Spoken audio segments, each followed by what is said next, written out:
Sure. Got a couple minutes here. X just turned me up in OBS. Let's see if that helped.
All right, welcome to day 2 of the 2018 All Shortcuts plus Olmec tournament. I'm here with Kenny Jup just like yesterday. Hopefully we've got you with Hey guys. the mic situation set up. So yesterday, just as a quick recap, we lost a couple of runners, Hobtor, Yandy, and Suspense, but they'll live on, and their competitors who are still running under their names on the challenge bracket. We also had our share of upsets. The one that I think was most unexpected was Grunting Crunchy knocking off our French champion Polo down to the lower bracket. Anyhow, we have quite a few really good matches today. The premier match that everyone seems to be talking about is Mazarak versus Curticus, which is going to be at 12:30. But first of all, we'll have TNF and Sam CV in our first race. I believe both of the runners are ready, so if they can just indicate by either wiggling their mouse or doing something on screen. Actually, both. I need to get TNF's stream back up. Looks like we lost his broadcast for a second.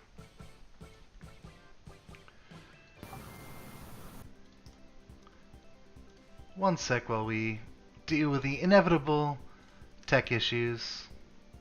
We're basically on time. Holy crap. Alright, I'm gonna mute you for a second, Kenny. I think you switched mics at the very end there. Yeah, I found a setting to turn it up. Stop. Alright.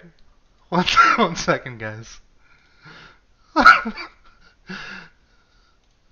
You switched mics after we did all of our setup. So, one second here. The classic. Alright. Refreshing this race screen. Huh.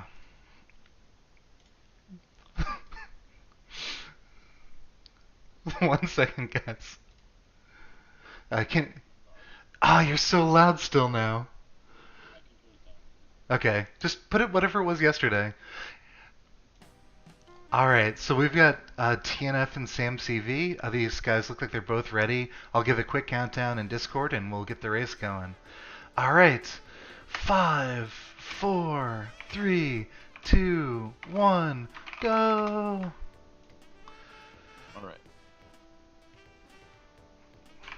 Okay, so everyone is unmuted. We're waiting for TNF and SamCV to take off.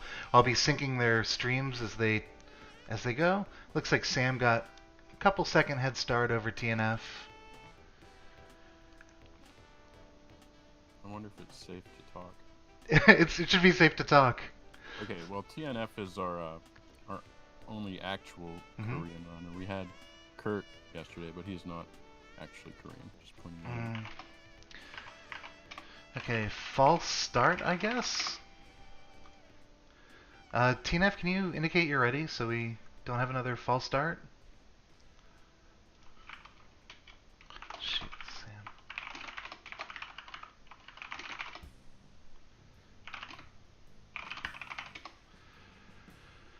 All right, we're gonna say this is a false start and load back in. This is early enough that I feel fine saying we can start over. Waiting for TNF stream to be up. Man, this has been a rough start. Why did everything work out so smoothly yesterday? Or have I just forgotten how that went? Probably. So waiting for a TNF to get his stream back up. He lost internet right as I said go. Alright, so his stream is back. And so is Sam CV's. Alright, so if both runners can once again go to the main menu, character select, and then wiggle your mouse or something to let me know that you're ready. Once again, do another countdown. Thanks for bearing with us, guys. Alright, TNF, just wiggle your mouse or something. Cool. Alright, we're going to say both runners are ready. 5, 4, 3, 2, 1, go! So we gave a countdown in Discord, and now we'll hopefully see them take off at the same time, and not just crash. Let's go. Alright, SamCV is off. Expecting a little more lag because TNF is in another country, but it looks like just a couple seconds, so I will sync up the two runners.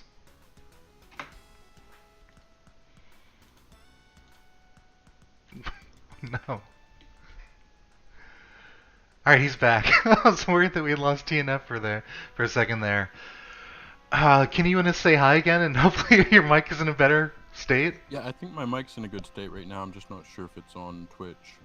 Yeah, it should be perfect. Double check that Twitch can hear Kenny. I hear it on Twitch too. Perfect.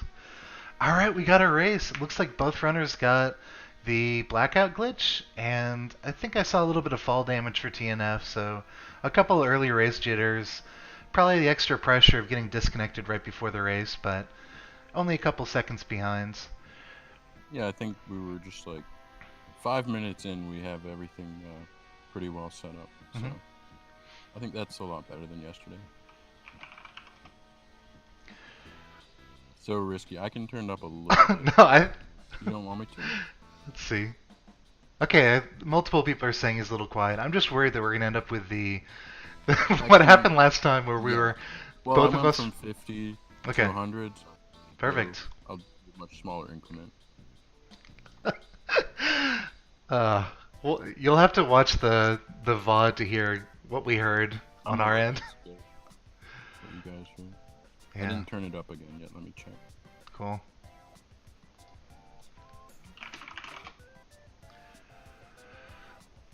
Alright, so both runners beginning their one bomb split, with Sam just a little bit of a lead after the tutorial. Moving really comfortably through the mines. He was another really big upset yesterday. I believe it was a 20 or 21 minute race, and he took down one of the favorites in the tournament in Meow Mix Mix. Okay, so how's my audio now?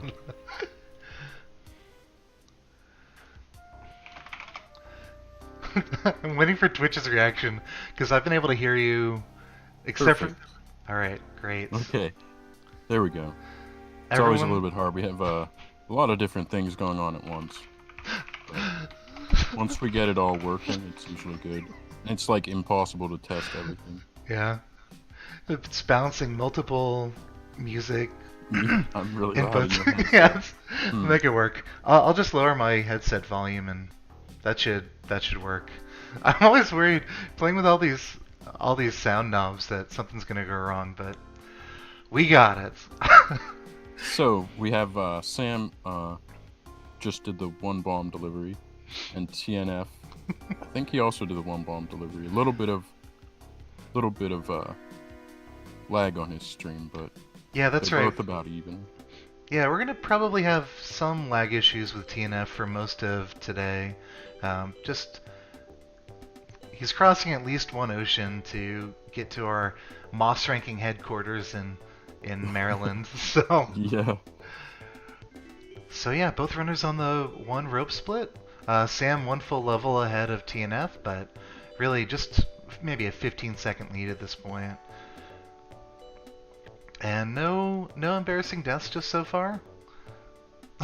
Or non-embarrassing deaths? Yeah, I don't think so. So TNF has a much better PB than Sam. TNF, I think he has a sub 18 actually. I want to say sub 18, which is pretty rare. Sam, however, got a recent really nice sub 20, like right at the buzzer for the qualification timings. Yeah, actually, TNF got his own PB during qualifiers, I believe. So two of the more improved runners. I remember him being just really happy with that time. And it gave him a first round bye. Yeah, he's one of the top seeds, actually.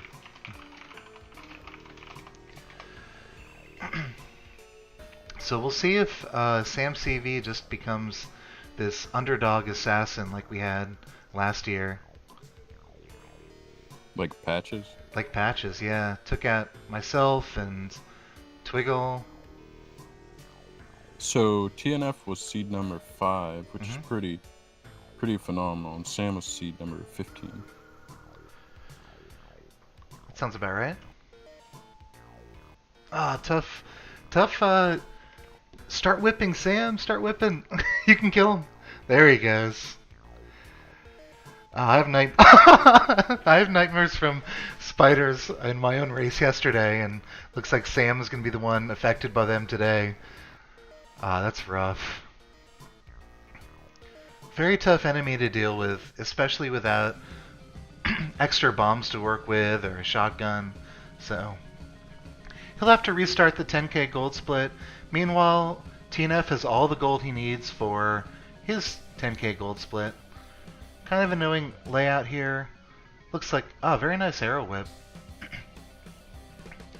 We'll see if his lower resources will make it hard for him to continue into the 2-bomb split. Again, assuming he makes it through. Yeah, he'll probably go for the double delivery unless he loses some more health here. Okay, so TNF, one level ahead just about.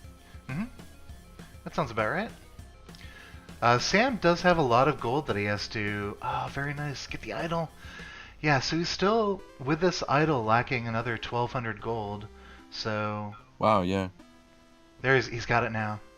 Very nice. I think in... the only time I've really seen a PB with getting idols was... DT had a former world record where it was a 1-4 idol just like this that bailed him out. Kind of interesting to think that we just would have been missing one of the world records if an idol didn't appear. That's true. I thought we had an idol emo, but the closest thing I found is this moss flag one. So good enough. Very cool. So both runners into the 2-bomb splits now. TNF is 1 level ahead. Getting kind of tough levels, but he'll make it out. No doubt about that. Yep.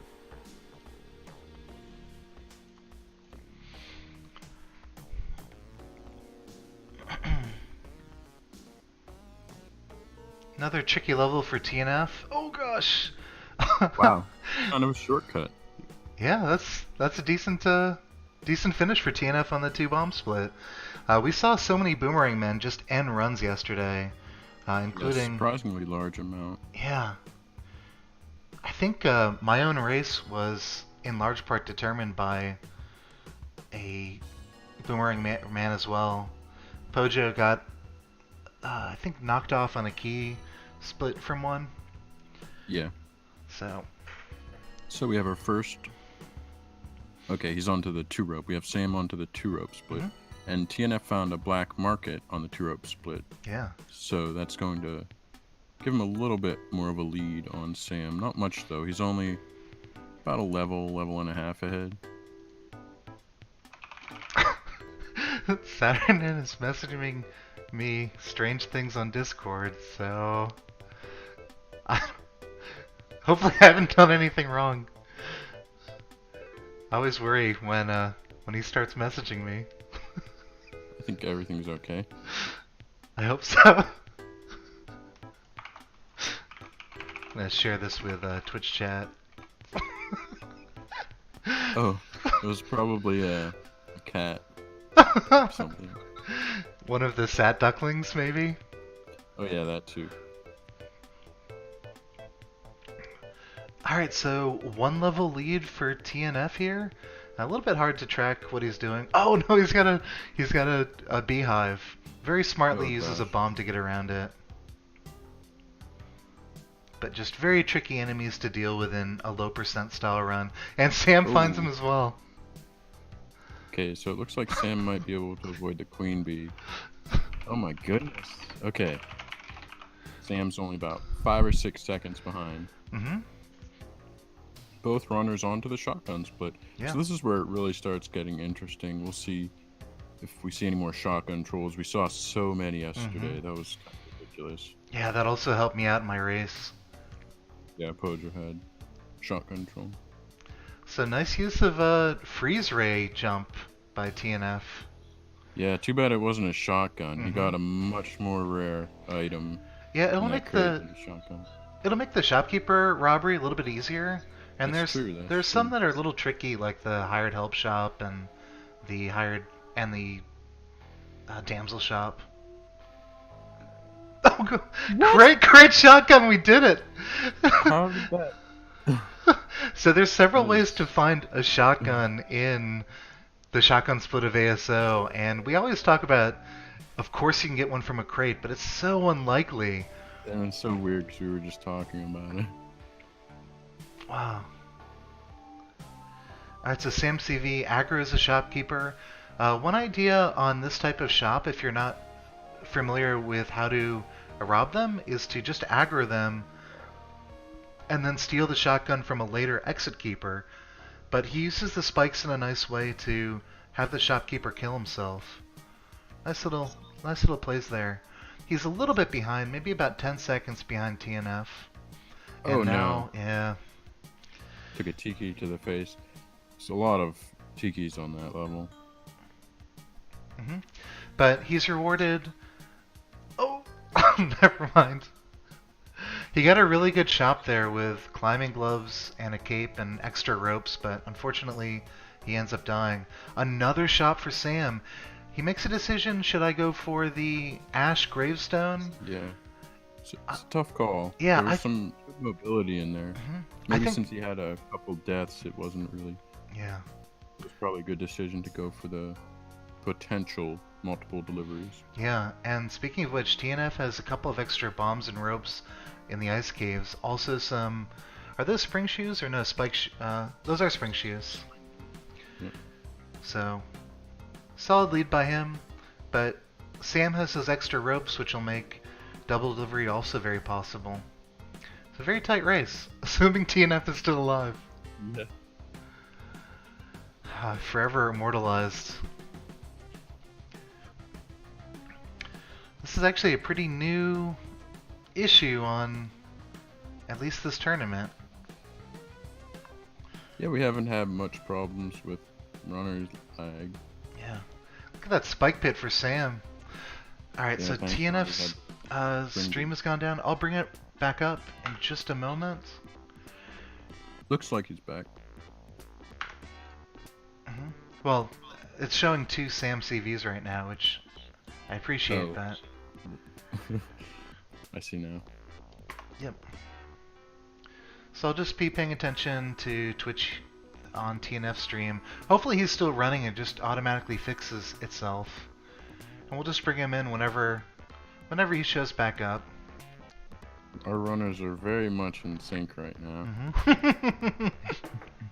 Oh, dang it. I Yeah. got beaten to it by dumbass. It was a little hard to say the name out loud. Oh, that was close, that exit.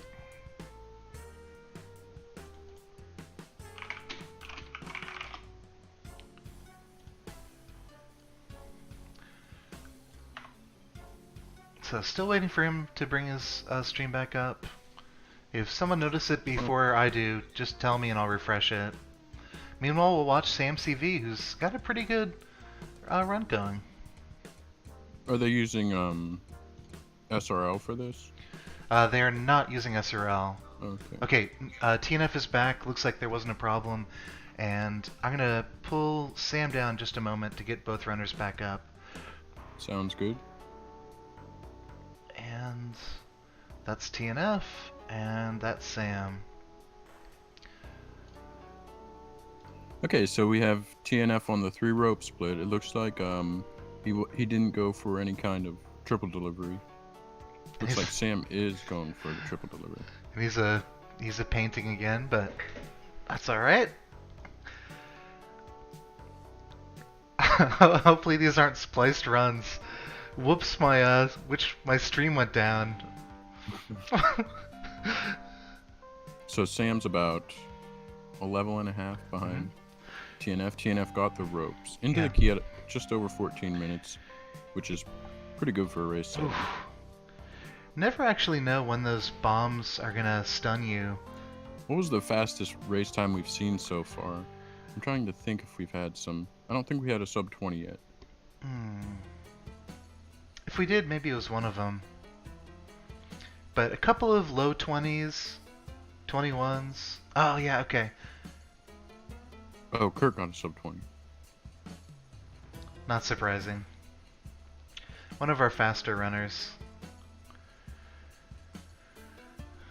Alright, so both runners now on the key split. Very nice finish by Sam CV. He didn't have any extra bombs, and he had to deal with shopkeeper aggro at the top of the mothership, and usually bombs are a way that you can make that a little bit safer, but he plays it well and gets out. Still no keys for either runner, with TNF 2 levels ahead of Sam.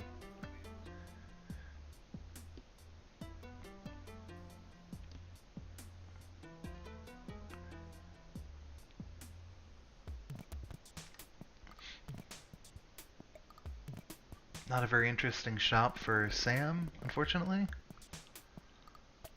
And we're still looking for some keys. And TNF is going to move to 1-4. In addition to shotgun trolls, we had a couple of key trolls yesterday. I think both Pojo and I had those. That's the race that's really burned into my mind because it involved me, I suppose. No other way to say it. But we do have a key for TNF on 1-4, but unfortunately he misses a ledge grab, falls on some spikes. So now Sam CV, who just found both a coffin and the gold key. So this is becoming a tradition on Sam CV's AS+O runs. In the first 4 splits, he got both the random mines character, which is about a 1 in 50 chance, a random giant spider character, which is probably about a 1 in 10 chance, and also a visible black market with Carl. So probably wish that he had done that as an all characters run rather than AS+O, but it moved him on to the second round, so not too salty about that. So we've got TNF finding the key on 1-2. He didn't have to look very hard for it, so he's not going to lose that much time, or at least he's a little bit happier that it worked out than after going down on the first attempt.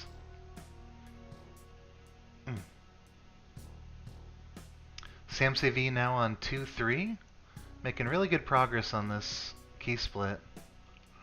I thought I saw a black market for a second, but a little bit harder to see on his screen than on mine.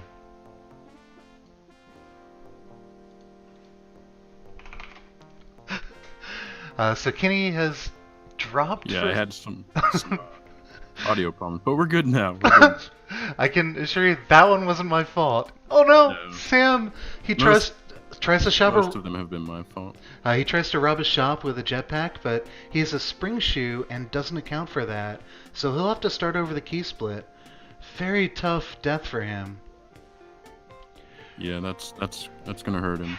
Yeah, he also, you could tell he was hesitating whether he even wanted to in the first place, but wow, that's going to be very costly. Meanwhile, TNF is already on to 2-1 with his gold key, so a decent lead Yeah, for it's him. looking good for TNF right now.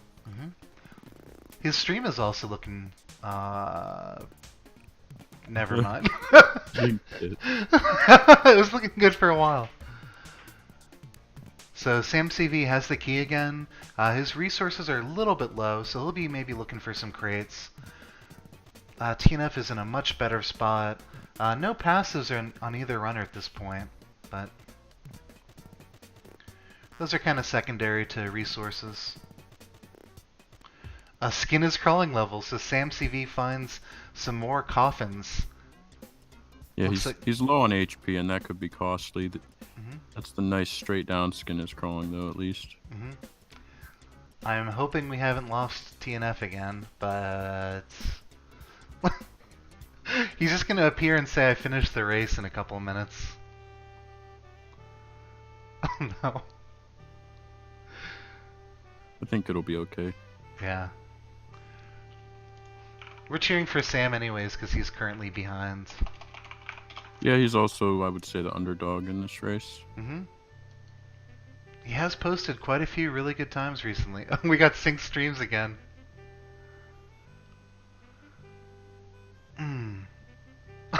Nice one, Marley. Where is the key? Alright, it's still here.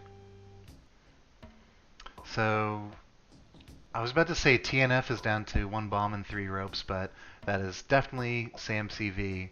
I'll be monitoring TNF's stream to bring up right when he comes back live.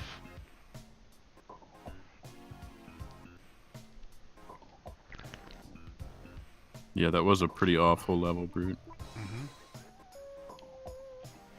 Sam CV, goes down to the piranhas. Oh my goodness. One of the peskier enemies. Just really hard to recover after you take that first damage against them. So Yeah, definitely, especially holding on to something like the key. So presumably TNF is still in the lead. Maybe he could be finished by now. Oh man, might have to get the opinions of some Moss ranking admins on how to deal with this at some point, but I think I just saw TNF flash on my screen. So once again, pulling down 2 runners to pull them right back. Just a quirk of OBS that it wants the order of the runners to be the same. Okay, his screen is black. TNF delivered the key, so he has a significant lead. There we go. we got an image, still image of TNF. Alright, he's into 4-2. This is going to be the most controversial race of the tournament. We had a couple of pre-recorded runs, and we'll actually have one later. But I think this is going to surpass those for the most the most controversial. TNF's a good guy, he's just having some internet problems. Yeah. And I'll talk with him after this race about some options for the future. Yeah, we might be able to turn the quality down and stuff. Because it actually looks like he has a pretty good stream quality. Maybe he has the bitrate up kind of high. Yeah. I also don't know. This is probably prime time in Korea for... actually, it's a bit late at night, though. Yeah, probably just internet issues. Anyhow, TNF is going to move on to the first Olmec fight. And Sam CV is still in the jungle with his maybe 3rd attempt at the key split. He's had some bad levels to deal with. He was taking some damage here, but he has a lot of health. Some interesting bomb strats by TNF. Not quite the same strats that we're used to seeing. Olmec is definitely stomping something. Okay. Alright. Nice bomb there. Alright, looks like he made it out. Alright. So, very nice finish, TNF. Just over 23. Yeah, we might try to track down his actual VOD for the VOD of the tournament. But I suspect there was no foul play, just really bad internet situation in Korea. Anyhow, so we will move on to our next race between, I want to say, Mazarak and Kurticus. Unfortunately, Kurt is another runner who found out about a conflict very late.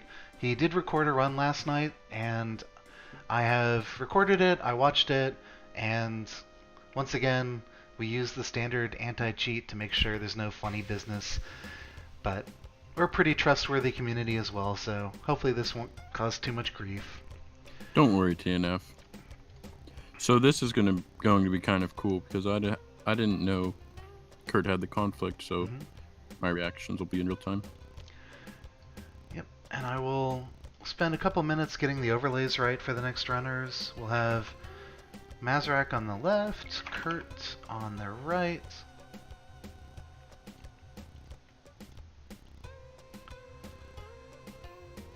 See if that works. And so Sam is just in the lower bracket now since he won his race yesterday. Yep, and just trying to find Mazarak's stream.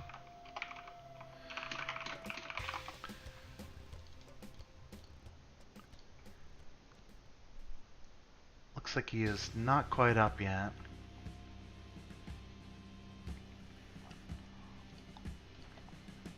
Okay. Let's see, I'll take a look at the bracket page pick. I think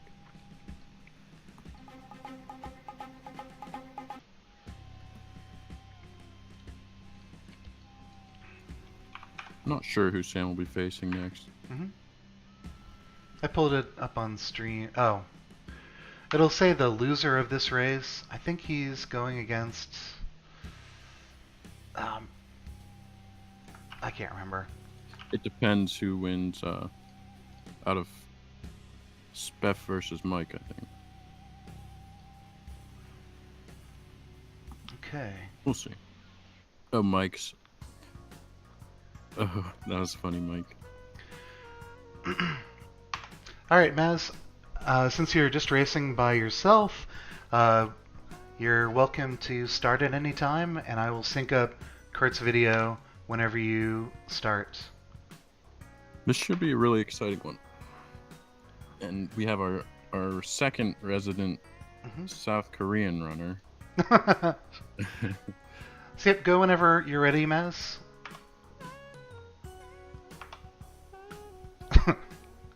Kurt did not, well, I've got it paused. Alright, perfectly synced, let's go. Alright, race number 2, Maz versus Kurticus. Again, probably the premier matchup for today, I would say. This is our two highest ranked runners in terms of PB right now. There's a few people with similar or better PBs, but Mazarak has almost a 17 flat, and Kurt has the only other sub 16. So yeah. Mazarak is a higher ranked seed, but Mazarak is actually our number 1 ranked seed. He got his PB during the preliminary. Yep. During the qualification rounds. But they both go for the more dangerous bomb at the beginning of 0-2. Yeah, that can be a tough one to get used to. Yeah, it saves like almost a full second, but much riskier. See ya, TNF, and congrats on the win. So Kurt just doing everything he can in this tutorial. That's an excellent time, sub 120. Yeah, Kurt's always been very good at the tutorial. Mazarak hasn't really grinded out the tutorial. He doesn't have a fantastic tutorial PB, but it's just because he hasn't really grinded it out. By the way, I'll post this link again to stream. I'll be posting the races in real time. You're also more than welcome to submit your own predictions for the remaining races. Ah, these guys are just so fast. Yeah. Yeah. I wonder if we'll see a sub 20. Not From trying these to two? get Yeah, I'm not trying to get spoilers out of you. I forgot that I this don't is know a. what's crazy. I forgot that I know the result. Yeah, that was genuine, but now you've reminded me that. Another crazy thing about Kurt's PB is he actually has a death on it, but it's I think it's like a 1-1 death on the one rope split or something. Wow. So he only lost like 10 seconds or so. But still, it's kind of ridiculous. Yeah, a lot of people have either early deaths or really not great tutorials in their PBs, and that's got to sting a little bit to not have optimized the easier parts of the race when going for your own PB. Okay, so Mazarak gained on Kurt. Mhm. He had a 40-second tutorial, just over 40-second one bomb delivery, and Kurt had a 43. Mm-hmm. So their tutorials were close enough that Mazarak is in the lead now. Oh, look at Kurt the go though. Wow. Just insane. Yeah, something I should mention about Kurt is he has the individual world record for the mine segment low percent. He has a 22.8, and Oh my goodness. I don't think anyone else even has a 23 something, and a lot of people have, do low percent mines all the time, so it's kind of crazy. I think mine's a 28. But Anything under 30 is great. Yeah. I think mine's 24.1. Mhm. I'm not positive though. I used to keep track of that stuff so well, but not so much in the last year or so. Mhm. So both runners syncing back up on 1-3 exit. Mazarak actually loses a little time by not pushing accept as fast during the level transition. It's kind of interesting to see that. If you hold down both whip and jump, it might be different buttons on other people's keyboard or on their controller, but you actually transition through the transition stage a little bit faster. Yep. But again, still in sync after dying at the end of the one rope split. They're now going to be gathering 10k gold, and we'll probably see a different approach for the runners here. Kurt takes an arrow, but it's a broken arrow, so no damage. Arrow shaft, Yeah. Okay, so he's going for crates, so that Mhm. probably indicates he's considering the double delivery. Mhm. But unfortunately, he got ropes. Better than nothing, but Mhm. he kind of wanted bombs. He's down a bomb, and the next delivery is a 2-bomb delivery. He also goes back for some additional gold, so he'll be 8,200 exiting 1-2, whereas Really nice Maz. position. Mhm.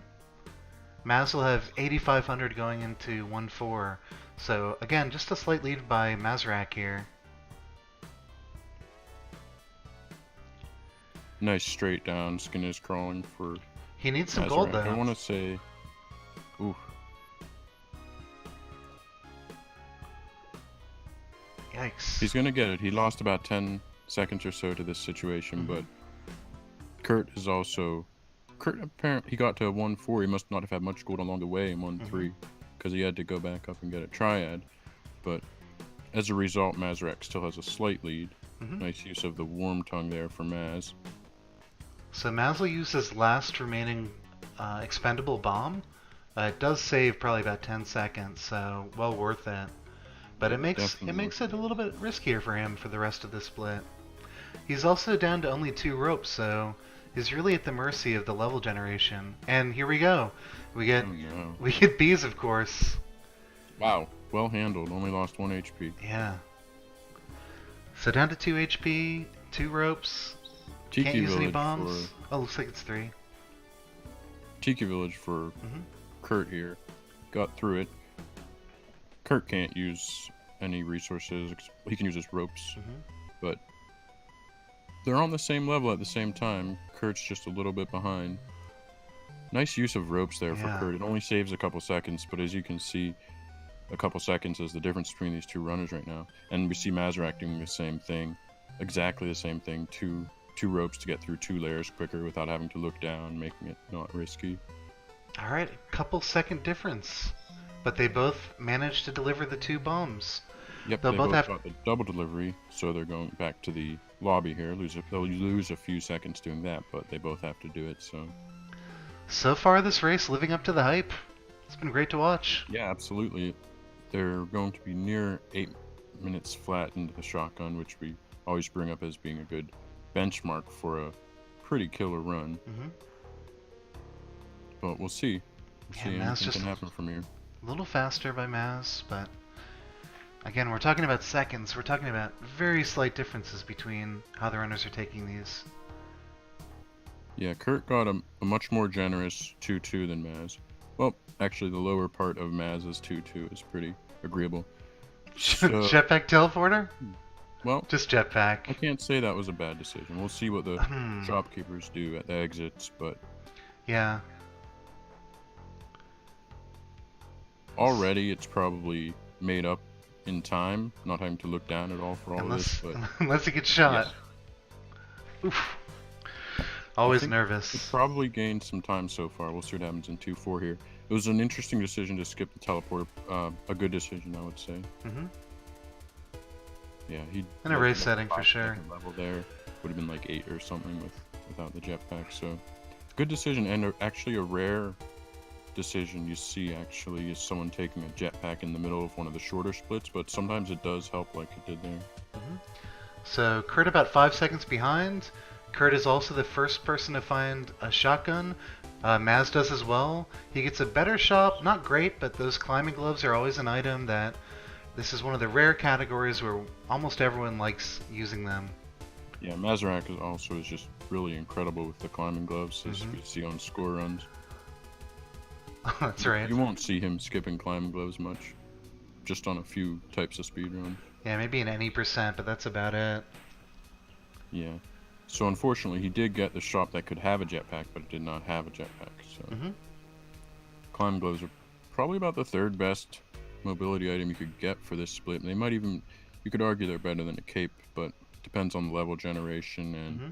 I don't know, all the drops in the ice caves. A cape is just so nice. So I'd have to say I'd Had- prefer a cape. How would it compare to Vlad's cape if such an item were available? Gosh, I don't think hardly anyone, including myself, know. We just don't even know how to use it, really. Yeah. It feels so foreign when I'm using it. Yeah, it might be good, but If it was early on, it'd probably be not as good as cape, I'd say, but it'd be way better than nothing. so tricky exit by Kurt here. Okay, he does use a bomb, very smart. That was a smart bomb. Yeah, Even if actually, it didn't it killed him. Yeah. Not the explosion, but the bomb itself killed him. Tough exit here for Maz too. He's okay. That was intense. Okay, so Great for exit, that could have been big. Kurt with aggro and lower items than the starting values will actually still try to go for this double or triple delivery. Yeah, he got a shop with a couple extra bomb bags, so that'll help quite a bit. Mm-hmm. We had Mazarak get a wet fur level, but it wasn't too bad. So they're in sync, like right Yeah. together. So item advantage to Maz. Yeah, he's got that compass too. Is helping a ton right now. You see Kurt having to look around quite a bit, especially since he can't like grab the sides of walls. He doesn't have the gloves like Maz does. Yeah, it's hard to predict. Very useful bombs there for Maz. Yeah, so far there hasn't really been mistakes from these runners, which is pretty impressive. Mm-hmm. Just taking what the seeds are giving them. Yep. This is tricky. Oh god. Okay, so that's our first big time differential Yeah. here. We have Kurt going down in 3-3 on the 3-bomb split when he's going for the double delivery or possibly a triple delivery. So Mazarak gets into the mothership. The gloves helped him out quite Yeah. a bit, as we were talking about, and he has enough resources for the full triple delivery, and the time is good. It could be like a sub 12 into. Yeah, if he didn't have those extra bombs or the climbing gloves, he wouldn't be able to attempt a triple delivery, but nice He little... got a tough mothership exit. The Yeah. one That where- third wow. third elevator, I don't think that's a very It's not common now. Yeah. It's rare to have the tiki setup up there with the tiki man or the cavemen and the yetis, but sometimes it happens. And he dealt with it. He dealt with it well and got by the shopkeeper. It was a tough situation and he got through it. He has enough resources for the triple delivery. He can't use a rope here, which he was probably thinking about doing. There's a little bit of risk there. Sometimes the shopkeeper can do something really crazy and throw you. There's just barely fall by him. There's a precise timing. Kurt is going to be able to use a mine plus 1 bomb to keep the triple delivery alive. With the potential it's actually kind of a bit of. I thought that was going to work. Actually, must have missed it by a pixel. Yeah. Okay, it's okay. He's still got. Yeah, this I'm not. Just getting it tricky here. Oh, UFO! UFO! Okay, yeah, there you go. I don't know. It took some time in here, but if he gets a straight up mothership or a mothership with a bunch of spring pads, since he can't really rope. Yeah. I don't think he can rope at all. That's nice so far. That elevator is going to eat up a little bit of time. Not sure he'll gain time this way, but he's only a little bit behind actually. It looks this will be good. He really went through the ice caves quick there on that split, and yeah, sub 20 mothership low percent is pretty good. Yeah, I'd say more often than not you can't get a sub 20 in the mothership. So you won't have any ropes to play with here, and if the exit is kind of a tricky situation. Okay, there we go. go. Very dangerous level, but it was actually a really favorable layout. So yeah, I would say it's still potentially a sub 20 pace. In a race setting, he might not be able to go all in, but at the same time, well, actually, it's not live. I was going to say at the same time, he might know he has to pick up the pace a bit. But... Okay, don't go over the chest. We saw that yesterday. Oh no! Wow. He's going to bomb it? Yeah, okay. There we go. So they have a different weight. Therefore, when you bomb them, they'll separate. But that was kind of rough. They both need keys. Yep. For this split here, it's the second to last split of the run. And they have to take this gold key here from the mines all the way to the tunnel man at the entrance of the temple at the end of the ice caves in 3-4. Right. And just to be clear for anyone who wasn't familiar with the mechanic, Mazarak had the key and the gold chest on top of each other, and if he had just picked up the key, it would turn the key in for the Ujadi, and of course he would have to start over at that point. So, quick thinking by Mazarak to get around that problem.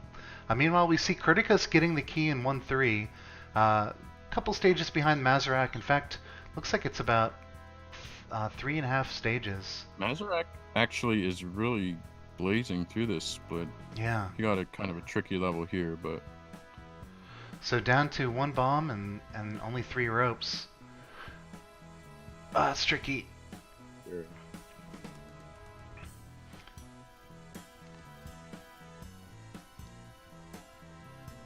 Oh, Fire Sweeper, the chest just turns into a regular empty open chest.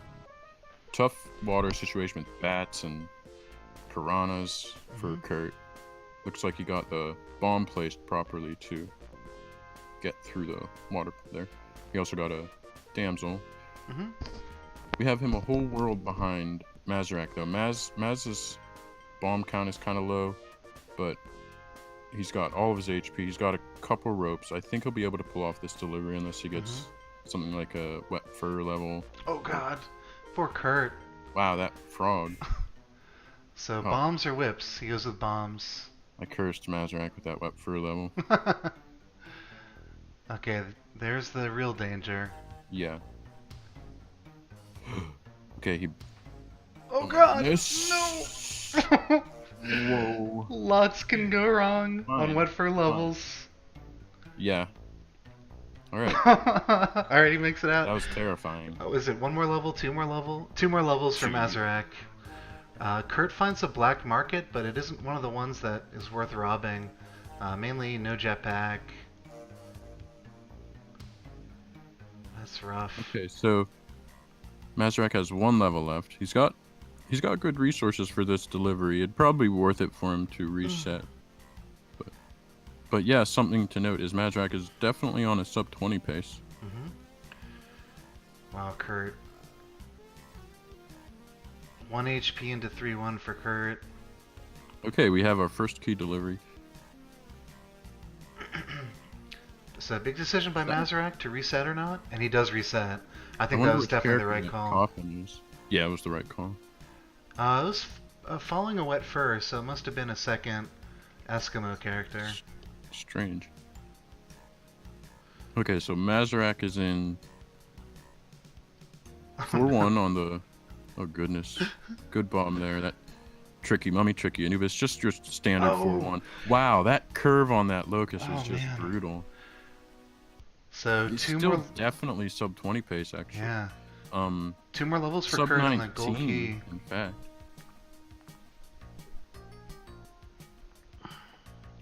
Yeah, his pace is actually a little better than I realized. Yeah. I got caught up in how close they were.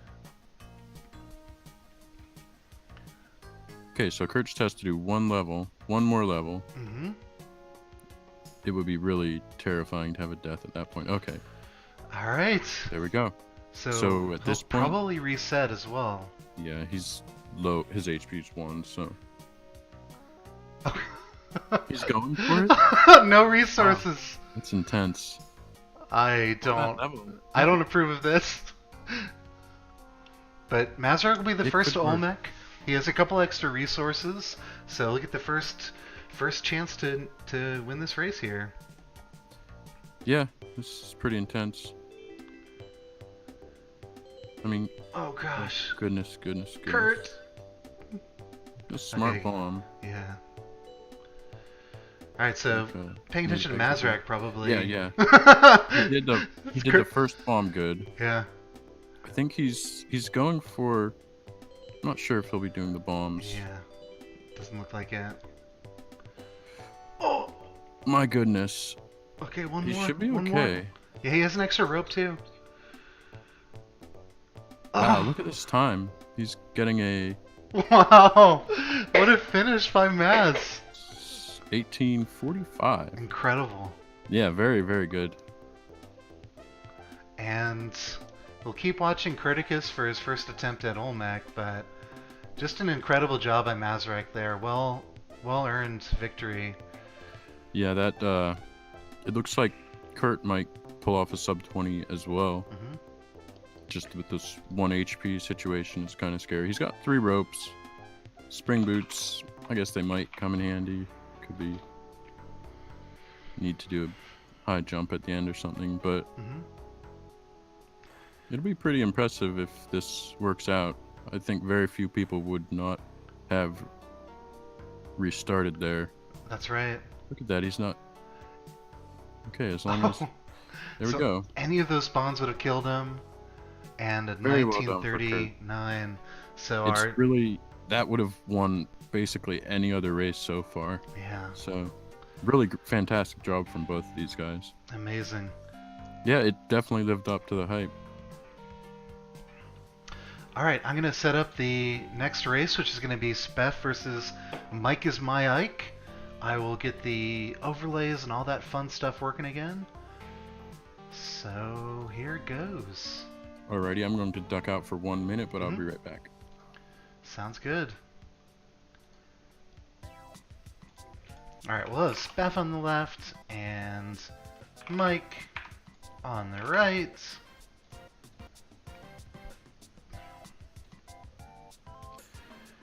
And I'm going to pull these two runners' videos at this point. Close this VOD. Speff. Generate. Mike is my Ike. Generate. Is everything just working? What? Oh no. Mike is hosting Amorietta, so former Splunker.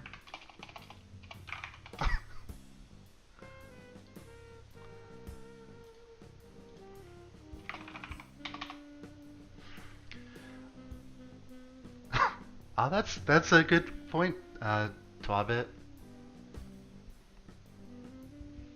Okay, refreshing Mike's This looks pretty hype though. I think it's a Legend of Zelda Link to the Past randomizer. Very fun. Alright, but that is Mike and Speff. And Mike, if you can respond to Speff in the Discord, I think you guys intended to start the race using SRL.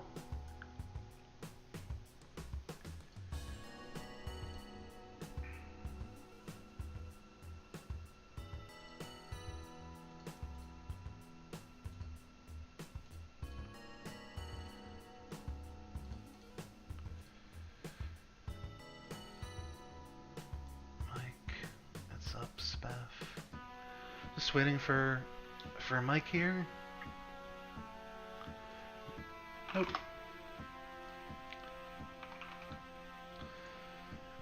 Okay, we got another member of the Marble Madness community in Yellsrack. I don't know exactly where everyone's scores are in relation to each other, but everyone's within a couple of seconds of the world record, which I think is still held by Speff. But one of the favorite secondary games by a lot of the runners in the Splunky community. Ness Marble Madness.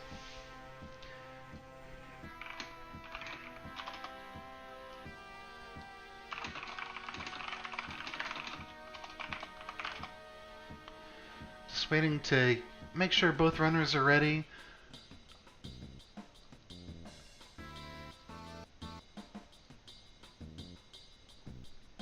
I think they're using SRL, but no one has responded in Discord. Big decision by Speff on what character to use for the race. Looks like we're getting Pink Bunny, and looks like the races are off. Yeah. So Mike on stream took off a couple seconds before Speff, and I'll go ahead and sync those runs up. Both of these guys have ridiculous tutorials. Yeah, I'm really curious to see what sort of strategies they pull out here. So Speff, of course, has the world record in the tutorial. And Mike is not that far behind, maybe a couple seconds. Yeah, that's right. Speff has a I want to say 114.6, I think. That's interesting. So Mike uses what I think we're calling the Speff drop in the tutorial, and Speff just drops normally. Speff usually does the safer tutorial strats in these races, which I can't really blame him for. Okay, yeah. So Mike goes for another complicated trick where you skip one of the ledge grabs. It saves about a third of a second, but misses it, and it'll actually cost him probably about a second and a half. It actually wasn't the push block, Sam. It was just trying to be a little fancy. Wow, this is another sub 120 tutorial for Speff, and Mike's somewhere around 124. But yeah, you can see these runners are really fast, just like our last group. Speff probably another one of the pre-race favorites or pre-tournament favorites. Yep. Speff has the third best time, and there's a little gap between third and fourth actually, but there's a few people right behind Speff could beat Speff's time and get a sub 16 if they went for PB more.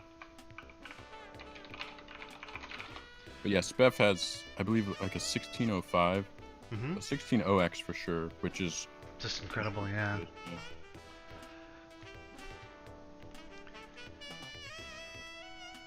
Alright, so just a little bit faster by Speff, couple better levels.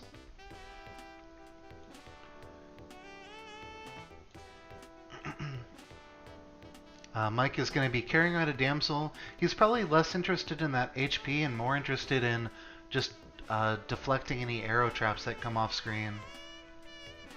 Yep.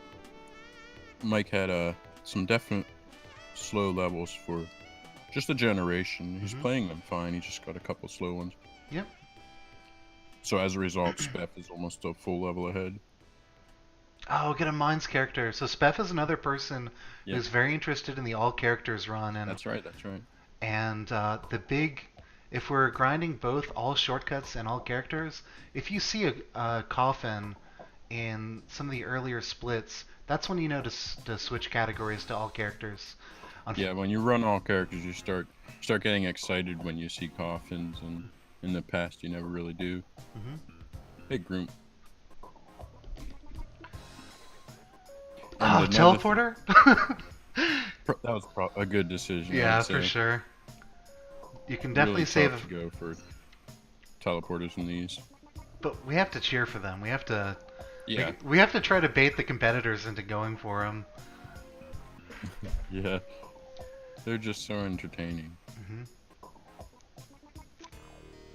Smart bomb there for Spef. Yeah, saved quite a bit of Looks like time. he had a couple bad levels on this split compared to Mike, because Mike is looking in good shape to get a sub 40 on the one rope split. Oh, that's great. And another kind of rough level for Spef, but he had a bomb to deal with it, so it wasn't too bad. Yep. But So yeah, Mike just sub 40. just gets under, yep, Yeah. a little bit under 40. But as a result of getting on Spef on that split, he's just a few seconds behind Spef.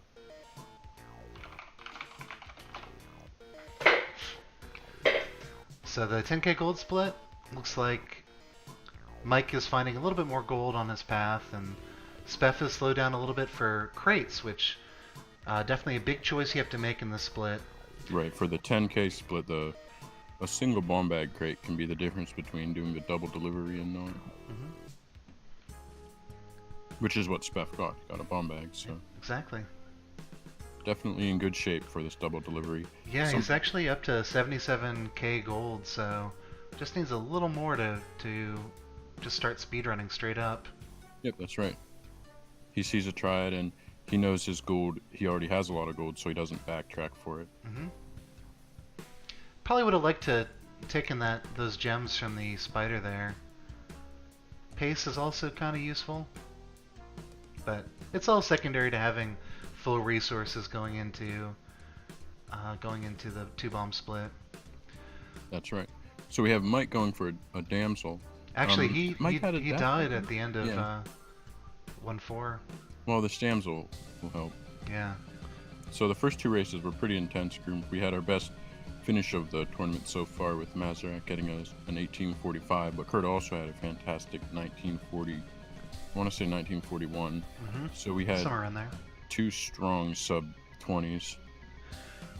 So we have Spef going down on 2-2 for the double. It's not going to cost him too much, maybe like 20 seconds, something like that. that was karma though. He skipped his second teleporter and died 5 seconds later at most.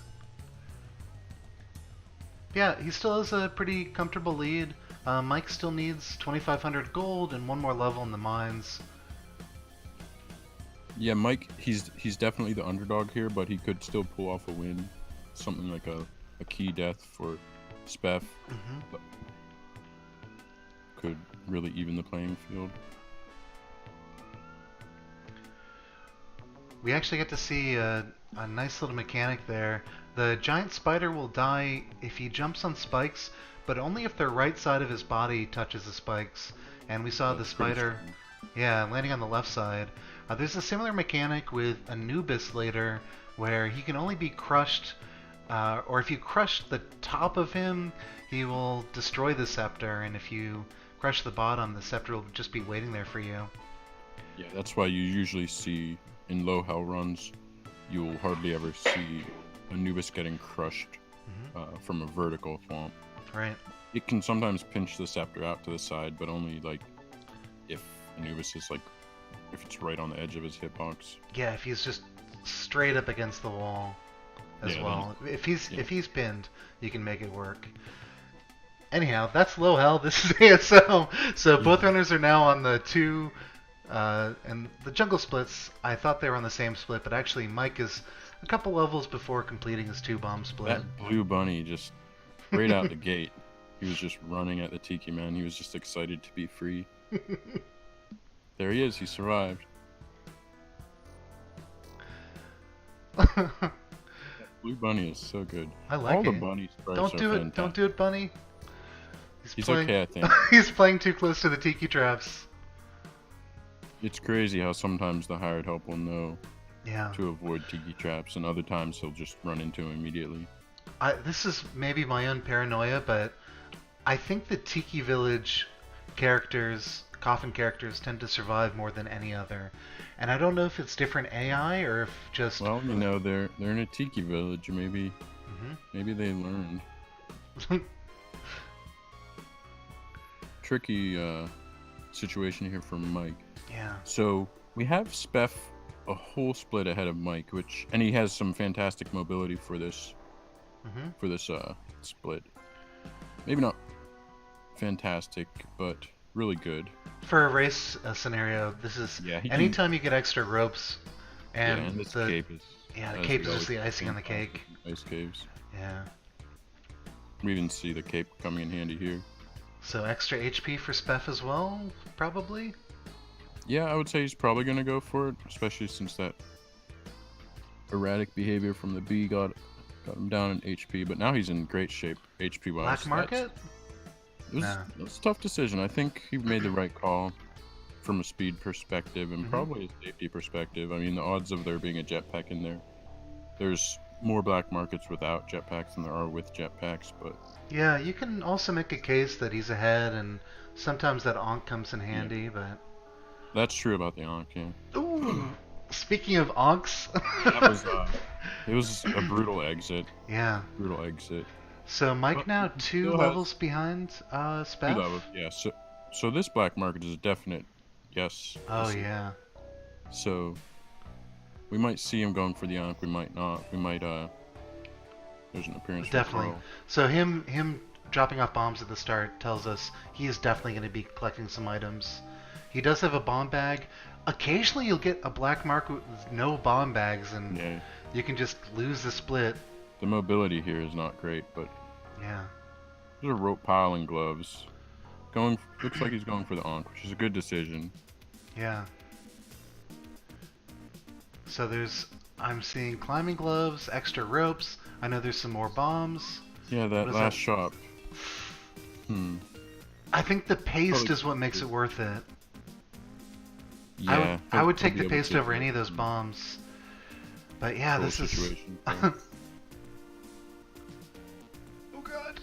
Another tricky shopkeeper at there. Yeah. I think he'll be okay though. By the way, Mike is caught up. He's now on the shotgun split himself. Absolutely, and it looks like he did a... What kind of robbery was that? It must have been like a I hired have no help idea. shop.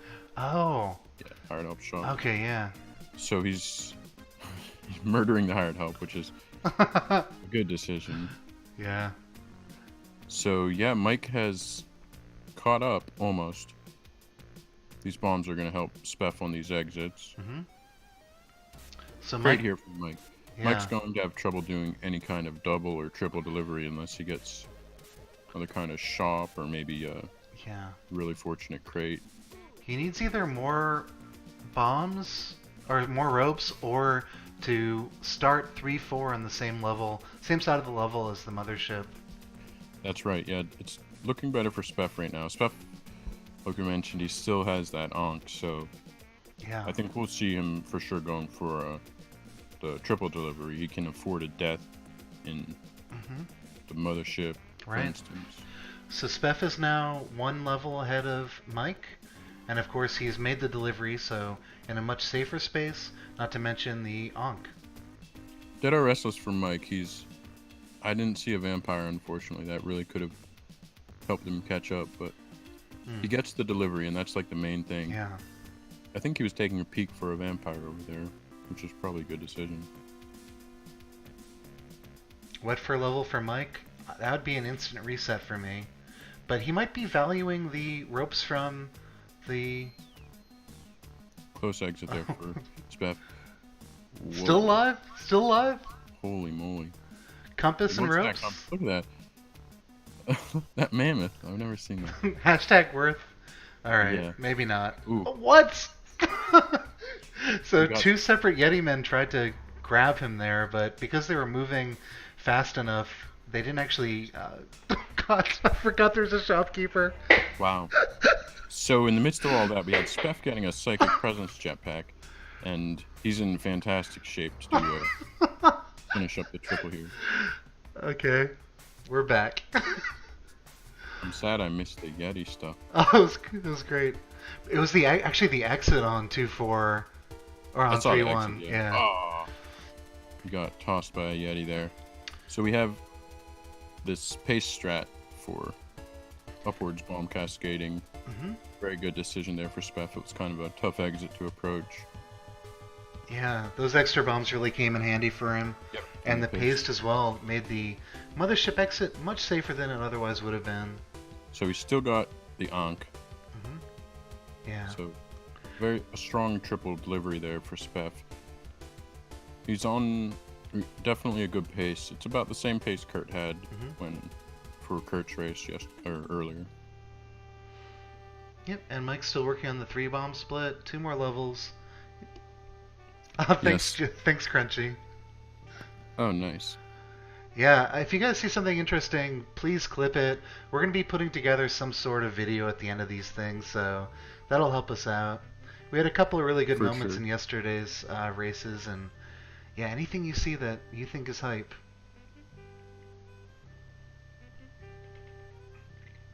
So Spef looking for the key in 1-2. He's being pretty thorough about it, making sure that he doesn't have to backtrack. Yeah, he had a level that generated in such a way that the key really could have been in a lot of those cubbies. He didn't want to go down the level and then have to rope back up if he saw like the chest at the exit. But yeah, it looks like he's got bombs and pace, so he could do a really fast Olmec. So Mike makes the 3-rope delivery using the mothership entrance. Okay, I was wondering if he was going to continue there. He is also, I believe, someone who's willing to do the double delivery of ropes and key. Yesterday against Grump, which was maybe our biggest upset, but also Meow. Sam and Meow, man. The lower bracket was also an upset, I would say. That was the bracket buster. So Spef does have the key in 1-3, and he'll be working on making that delivery now. Meanwhile, Mike just a couple levels behind, actually. It's been kind of a slow mines for Spef, and that can happen for any number of reasons. He was really thorough to make sure he didn't miss the key. Yeah, safe strats. Ooh. So that could have gone really poorly for Mike, but there was a nice little basket for him, catching him after that fall. He does have to burn the only rope he can burn, but he's on 1-4, so 3-4, yeah. What's going on, Mike? Alright, he makes the delivery. So he's now going to be about 6 levels behind Spef. And he'll have to spend some time looking for the key as well. But something like a good jetpack, compass, could make him catch up if we get let's say, a temple death for Spef. And of course, delivering the key is never guaranteed, so... Really, Troll Frog there for Spef. It triggered a Tiki and it took damage, and it caused him damage, and it kind of came out of nowhere. Tiki Village. So he's got a Tiki Village. It looks like maybe a gentle one, I want to say. It looks like only a little bit to it. Well, he does something interesting and looks for another way around the Tiki Village, and... Yeah, he got to bypass the biggest chunk of it. Yeah, I probably wouldn't have thought of that, but... Spef is a god, so... This is true. And the bunny also gives him power.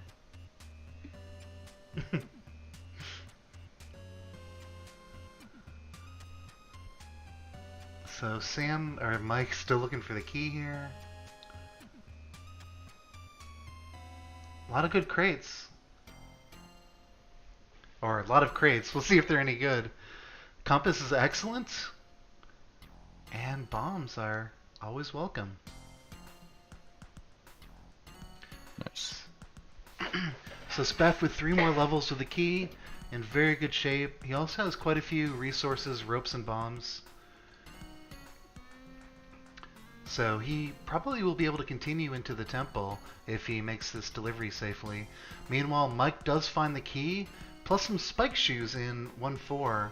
Of course, the hardest levels of the key split are probably the ice cave, so having that extra traction is going to be very welcome by him. The last few levels in the ice caves on the key split are terrifying in pretty much every AS+O race, unless you have like a jetpack, I guess. But even then, you get worried about the exit keepers.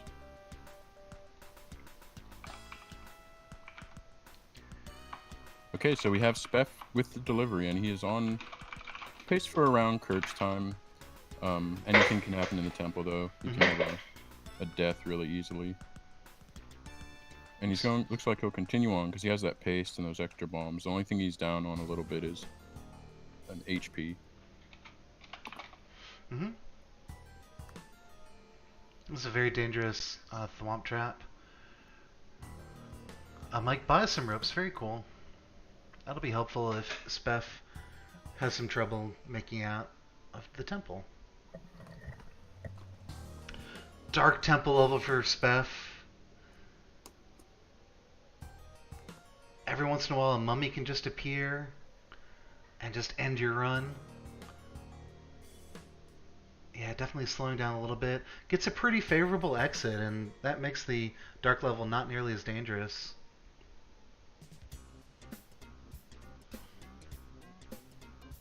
Alright. Mike almost finished with the jungle portion of the key split. And very dangerous situation for Speff. Oh, great above head whip. And this is going to be a very dangerous Olmec unless he decides to go for the safe strat. I almost am positive that that's what he'll do. But sometimes runners have a lot of pride and don't like playing it safe.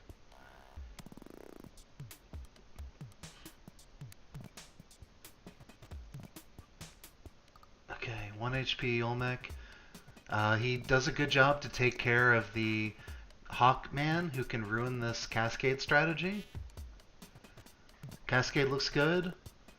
So all he has to do is teeter properly and hope nothing else goes wrong. No exit shopkeeper. Alright, just barely missed out on the sub 20, but 2004 for Speff. Meanwhile, Mike is still wrapping up that key split. But congrats to Speff. That was a well-earned victory as well. Can I write that down in the challenge bracket? Oops. Hey, I'm back. Great. So, okay, it looks like Speff finished. Sorry about that. My computer just Sure. overheated from all the things I got going on. The laptop's not used to this much stuff. Sure. We're good. So Speff advances. He'll be facing TNF next weekend on Sunday in the upper bracket quarterfinals. And I will spend a little time getting our next two runners. It's going to be DT versus Donnie 1080. And we'll watch Mike is My Ike in the temple until that point. I like that comment, the Marble Madness grudge match. Exactly, yeah. Mike Interesting is coincidence third on there. Marble Madness and Speff's first. Yeah. Oof. Tough death. Situation, Yeah. man. This is not Denny, this is still Mike, but gotta make some compromises in the... I think it's possibly our first, well, we had Sam versus Meow, and they're both from the same country, but we got two Canadians here. Okay. Does DT's name have an underscore on Twitch? On Yes, it Twitch. does. Yeah. Alright, I'm not seeing the stream up just yet.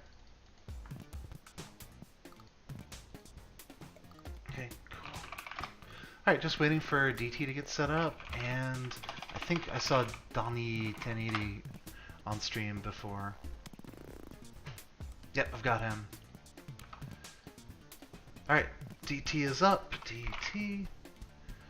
Close a couple windows here. Generate. Generate. Alright, I believe these runners are going to be setting up in live split, so whenever the two runners are ready, you're welcome to do so.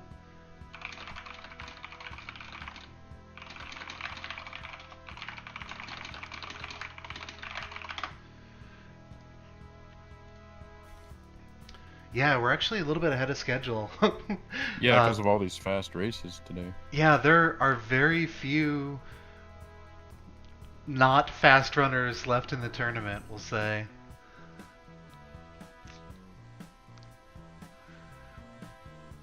Really, I'm excited about this one. I don't have a favorite, but I don't often get to see DT play nowadays, and he's very, Sure. very good. Great. So I heard from the runners that they're going to be getting ready in SRL. Okay, great. Good luck to both runners. I'll post the bracket once more for anyone who is curious on how the earlier races have gone. Looks like the runners have taken off. Denny got a slight lead, and I will pull him back manually. And they should be pretty well synced at this point.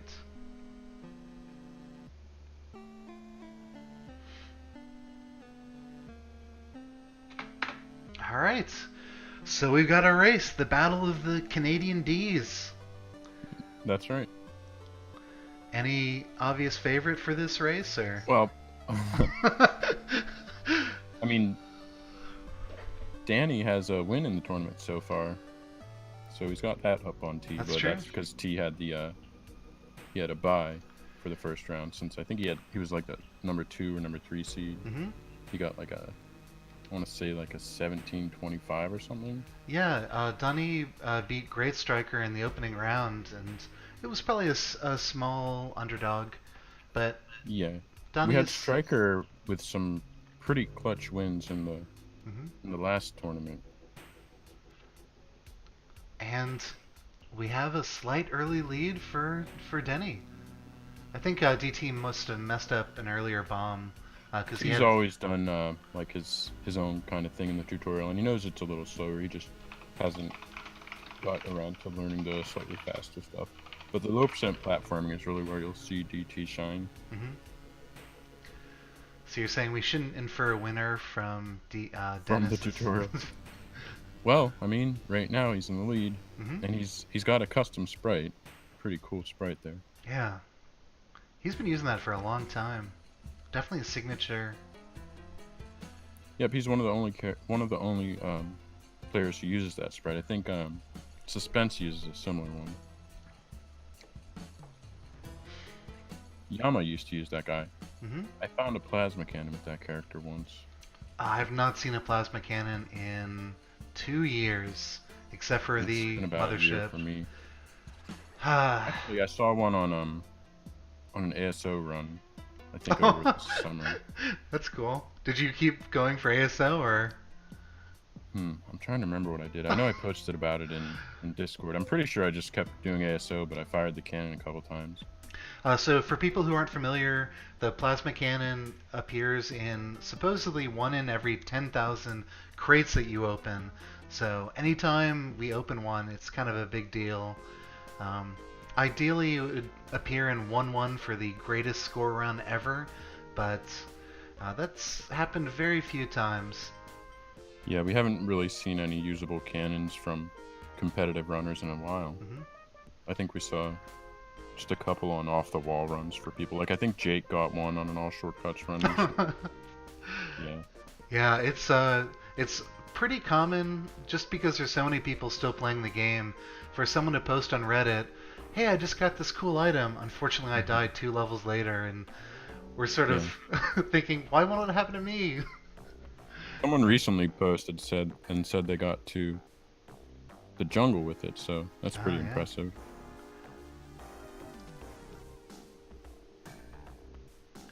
So Some bad level generation for T here. So let's see. As a result, he's about a couple seconds behind Danny, but only a little bit. Ooh. Ooh, nice air whip for Dennis, but he took the arrow to the face after, which is pretty common in that layout, especially since he couldn't back up after he whipped it because of the arrow below. All right, But as a result, the lead has changed for the first time in this race. Sure. Just barely, though, just barely. By the way, we've now called this runner Danny, Dennis, Yeah, and Donnie. I feel bad. I don't know. I've always called him Dennis, and I only recently started getting corrected. So, well, we'll roll with it. Just call him 1080, actually. 1080, alright. That's nice. You're a skateboarding fan, right? Yeah, that's right. I ever- think he has it from a snowboarding. Oh, nice. I think he has it from a snowboarding game. Apollo has suggested another pronunciation, which I will Doherty. interpret as Duany. Duany. All right, 1080. Have you ever pulled 1080. off a 1080, by the way? No. I've done 540s is the furthest I got, and that's like with a heavy pivot. We're getting off track there, but We're allowed to get off track in the mind splits. It's very rare that we'll have a death that isn't. Well, I had one yesterday, but it's usually explainable. yeah, when you were going for that snake pit. That will haunt me forever. Oh, Donnie or Duany 1080 is now down to 1 HP. DT is now going to be exiting oh, I thought he was one layer below. But exiting 1-4, plenty of extra resources. He's got all the gold he needs, and he'll be able to continue on to the 2-bomb split. Donnie is just maybe 15 seconds behind, but he'll probably have to reset here. Oh, he's going. Okay. He wanted to check out the level at the beginning, so I can't blame him for that. Yeah, you can get a good look at the 2-1 there and find out if you want to reset or not. Mm-hmm. If he had seen a damsel, maybe that would have been what made him continue. Yeah. But who knows? So DT's getting some better level generation in the jungle than he did in the mines so far. But interesting and impressive note is Donnie is definitely holding his own here. We've now added an additional pronunciation of of Donnie. So Danny, Donnie, Dennis, Donnie, and Duany. Oh, that was close for I 1080. feel bad. For 1080, exactly. So Sam, that's actually the donation incentive for GDQX. Is Meow going to the warm on his run? So the donation incentives are almost always met at GDQ, so it'll probably happen.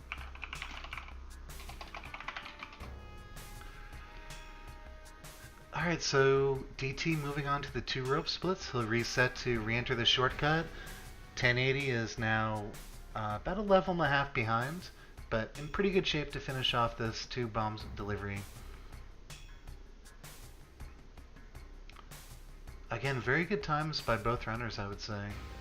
Yeah, I'm really impressed by Denny. I guess I'll say Denny since Saturn has the pronunciation down pretty well. So 2 bomb delivery by Danny.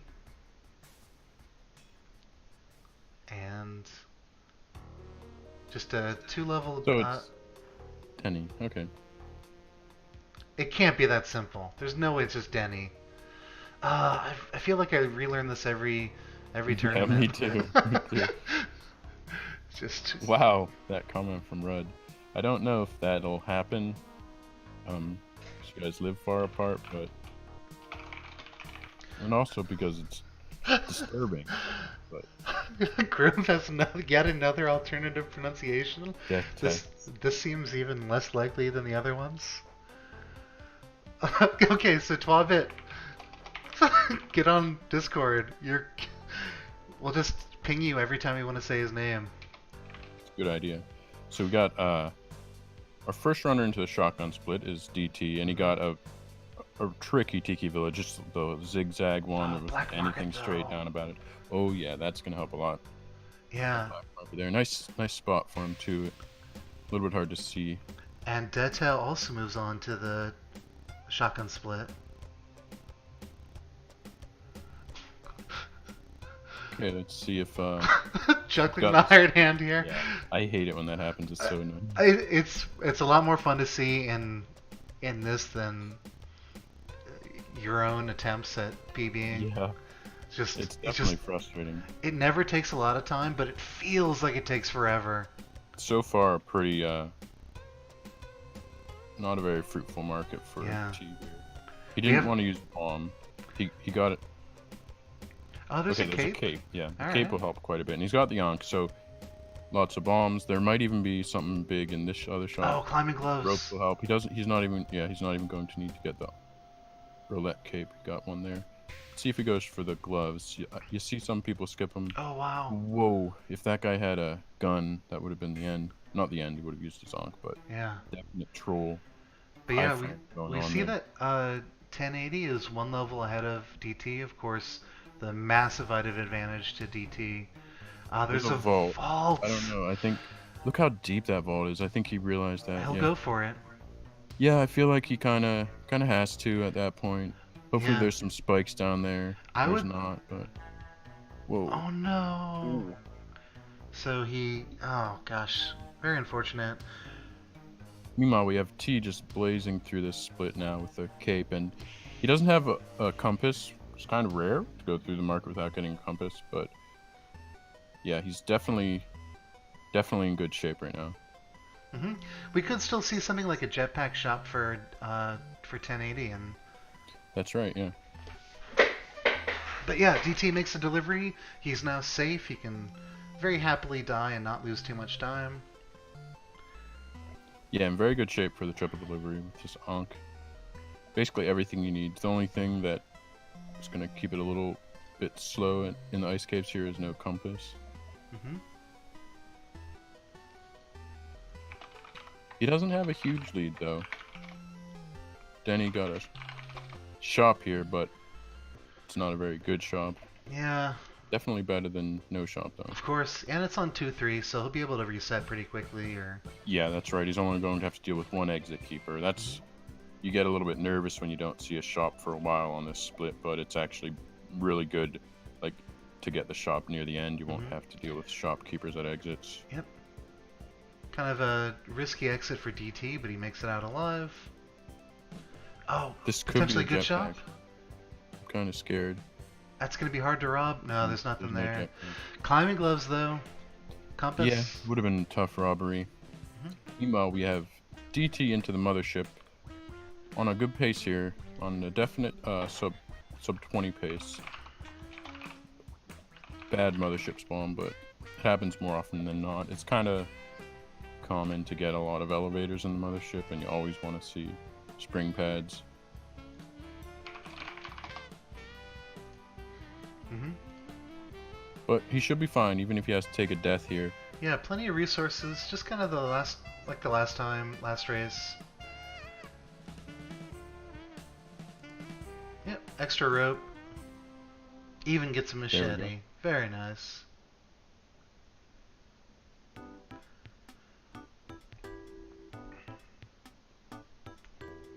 Couple more levels for the 3-bomb split for Denny. I think he must have died while we were looking at DT's mothership. Yeah, he got the shotgun delivered though, so that's Mhm. good. GT opting to play it a little safe at the exit there. Can't really blame him for that. Exit could have easily killed him with there was no place for the shopkeeper to just wander off. Mhm. Alright, so we had I think just under 13 into the key split for T. Which is about 30 seconds ahead of where Kurt was and about 30 seconds or so behind where Maz was. Okay, so Danny got wet third.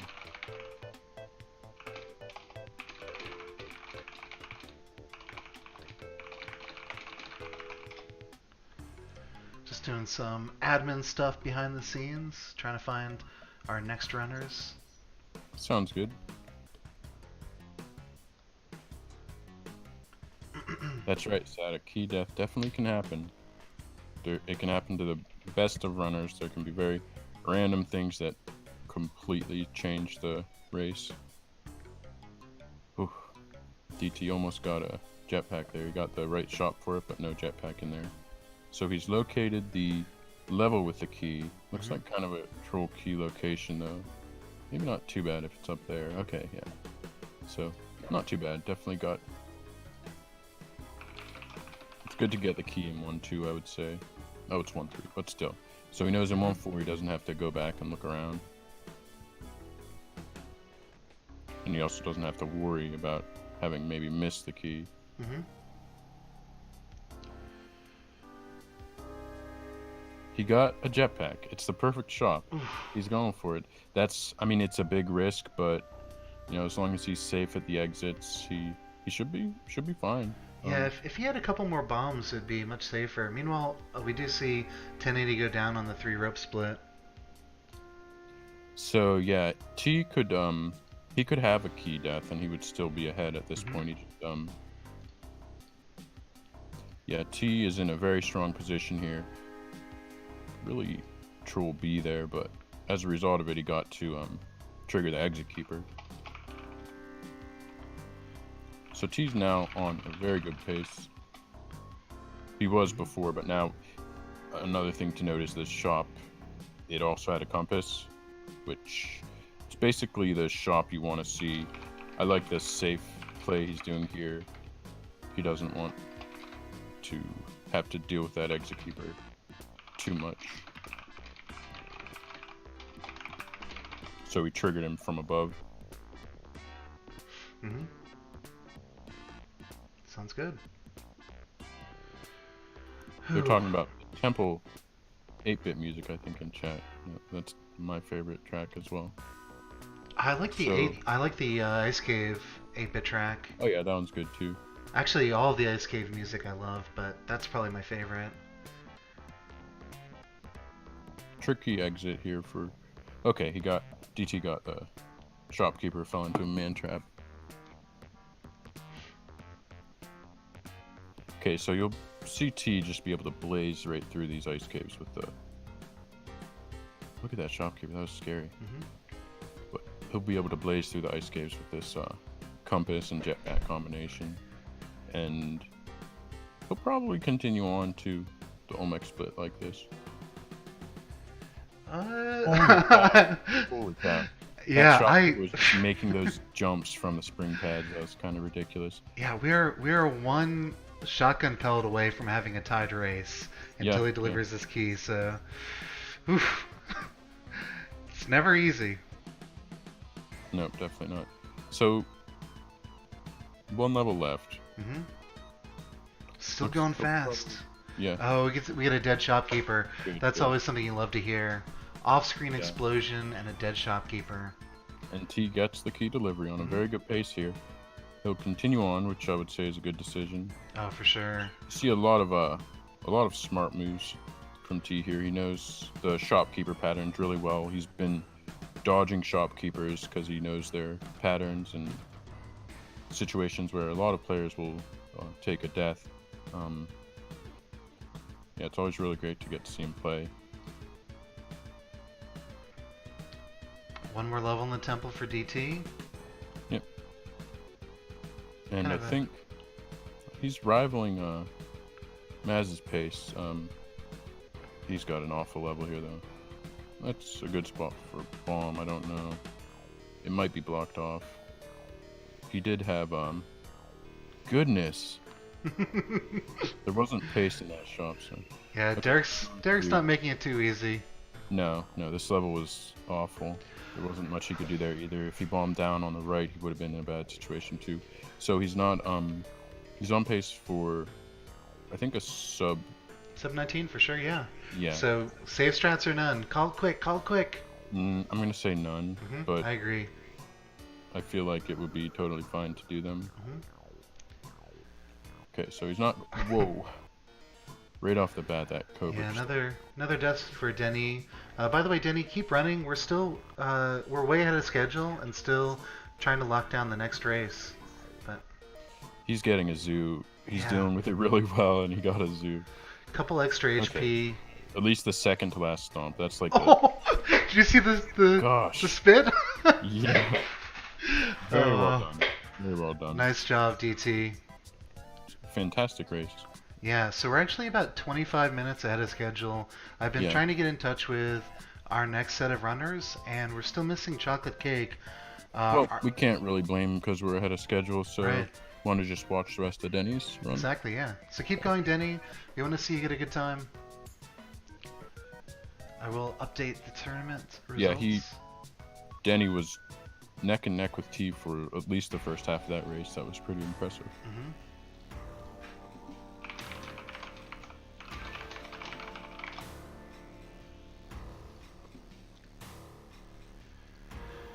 Yeah, we budgeted 30 minutes for each run, and we've seen several sub 20 runs already, which is Yeah. just not something you expect to see from the first weekend in the tournament.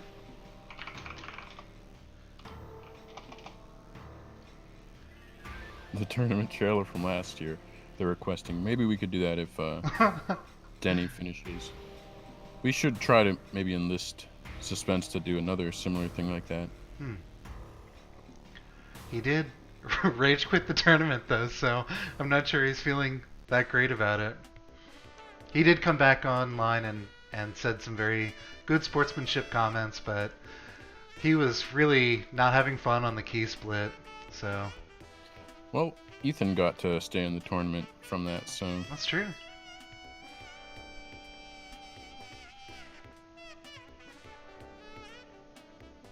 So, we got Denny in the later part of the jungle on the key split here.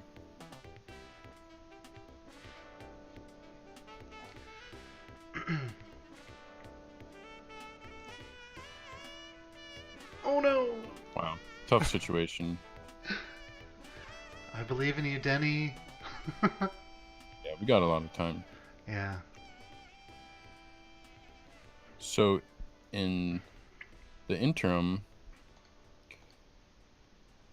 the next races are going to be, I believe, next Saturday at the same time. Yeah, that's right. We'll be 12 to 4 again, and we're going to be doing the first round of the lower bracket. So it'll be people who lost yesterday and people who lose today will be facing off against each other. Yeah, and just saying the lower bracket doesn't mean they're not going to be entertaining races. Like, we had a lot of upsets yesterday. There's some real heavy hitters in the lower bracket right now. Like, Oh, we got yeah. Meow and Groomp in there. We got Pojo, we got Link Ruler, so this... Plus, I mean, we're going to be having Curticus down there, so... Yeah, that's right. So Put one of down a the... really strong time, but Yeah. it was the only races he would have lost were the ones against Maz and T. I think he has the third best time in the tournament so far. We'll have Kirby as well, most likely. Who's Kirby facing? Is he facing you? I thought that might have been a joke. Yeah, facing X. I see. That was a good idea to bring up the schedule. So, I'm looking forward to seeing whoops. It's knocked over an empty energy drink can. But anyway, our next race is Cake versus Vlad, which should be interesting. They both have similar PBs, I think. Yeah. They're both similarly seeded.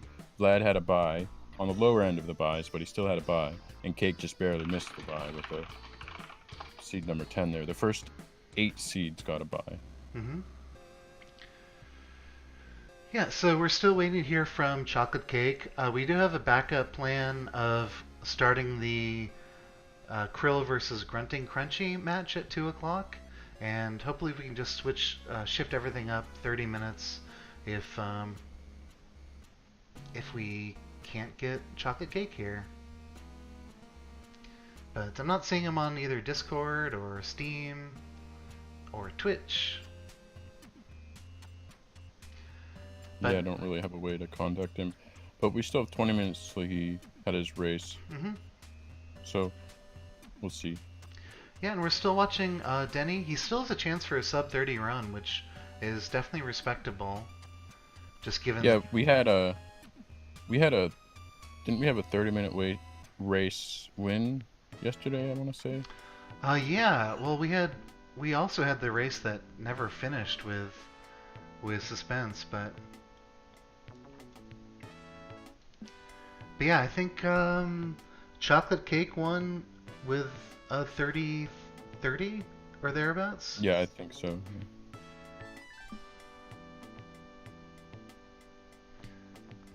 Interviews are always encouraged. We're Sure, yeah. pretty lax about the commentary. I don't know that I've ever heard DT's voice, so.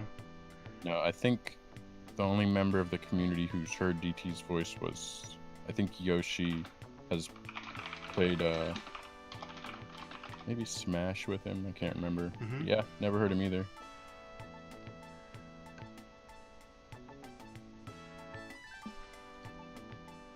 and reasonably dank memes.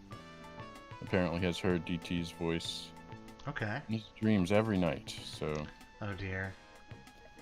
Yeah. I also don't know what Speff... No, I have heard him. Yeah. That was fairly recent, Yeah, though. quite a bit. Yeah, he doesn't use mic often, but...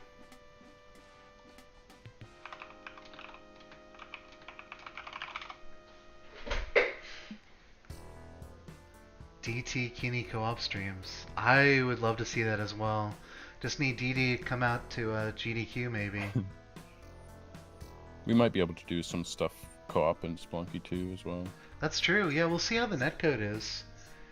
Yeah, I'm hoping that there will be a friendly but also competitive scene in the co-op realm in Splunky 2. That should be pretty cool. I think about that game like every day. It's crazy. By the way, did you get to check out any of the Big 20 Best of NES? Just a little bit, yeah, because I have a few of my friends in it. Yeah. I think I want to say they're running Chippendale too, but I'm not positive on that. So I haven't been following it super closely. I still watch a ton of retro streamers. A few of them are doing Big 20. There was an announcement at the end of the stream by Metroid McFly that there's going to be another co-op relay race. So every runner on a team doing one game from a collection of NES games.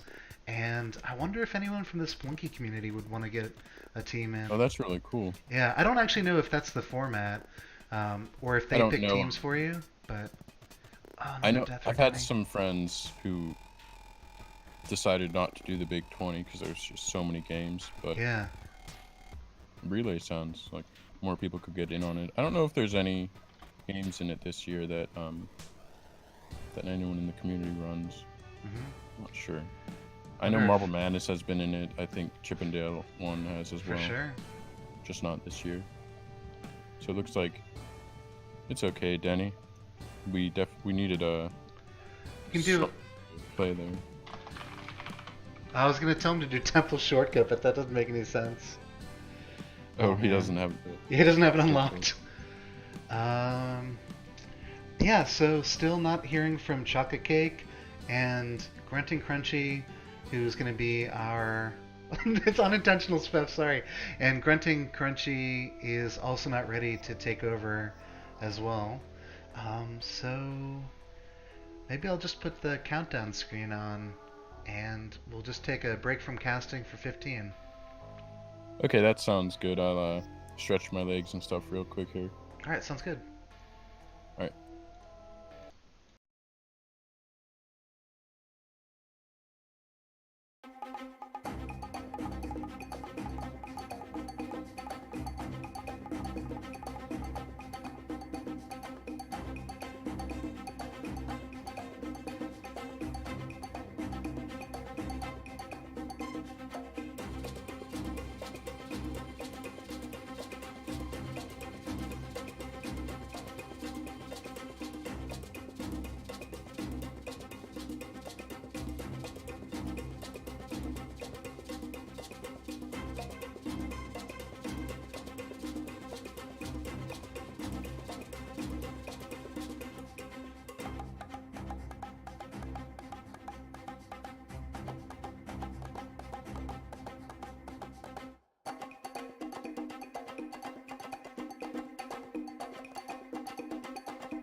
Alright, so I've just managed to locate Chocolate Cake, so he is going to be setting up his computer for the race. We'll probably start in about 10 minutes, maybe a couple minutes early, but I'll give you guys a strong heads up once we have a particular time. But yeah, until now we're going to continue to take a break until we get both runners in.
Yeah. Hey guys, just a quick update. We have both runners streaming now on Twitch, and actually I'll show them here. I'm waiting to hear if they're ready up in Discord. Looks like Chocolate Cake still needs to get his live split overlay up, so we'll probably get started in just a couple of minutes. So for this race, I would say Vlad is the favorite. Not really a heavy favorite though. They both have similar PBs. Vlad just has a ton of racing experience under his belt, coming from a lot of different French tournaments, including some stuff he's gone to live. So he's been a part of the ultimate decathlon. Yeah, that's it, right? Yeah.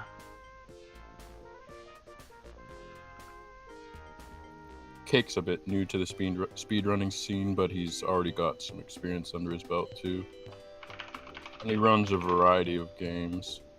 I would say Spelunk is probably, I want to say it's his primary game, but he has some higher ranked times than other games. So still waiting to hear from the runners in Discord, Chocolate Cake in particular. Also looking for that live split overlay so we can know as casters and as viewers what split they're on.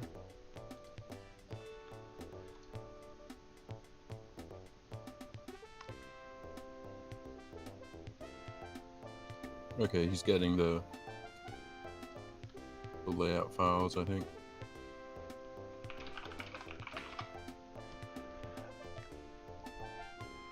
So shout out to Biramundo for the Pro France hat on Vlad's character. That's pretty impressive. And Vlad's off. Okay, hopefully Cake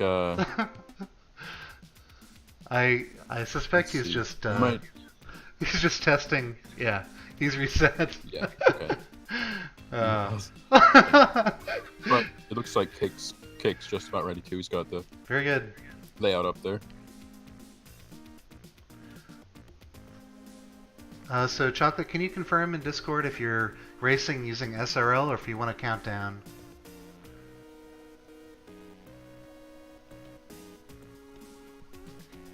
Huge advantage for Vlad. No, that was funny.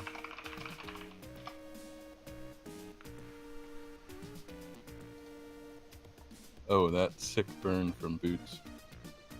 It's okay. It's a very relaxed tournament. So I think Cake's figuring out some live split stuff.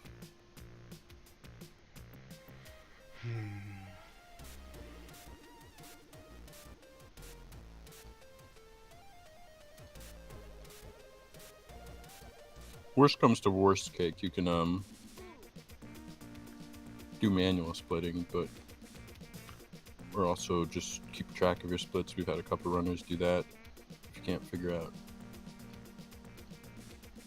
auto splitting it. He says he's good though in Twitch chat there.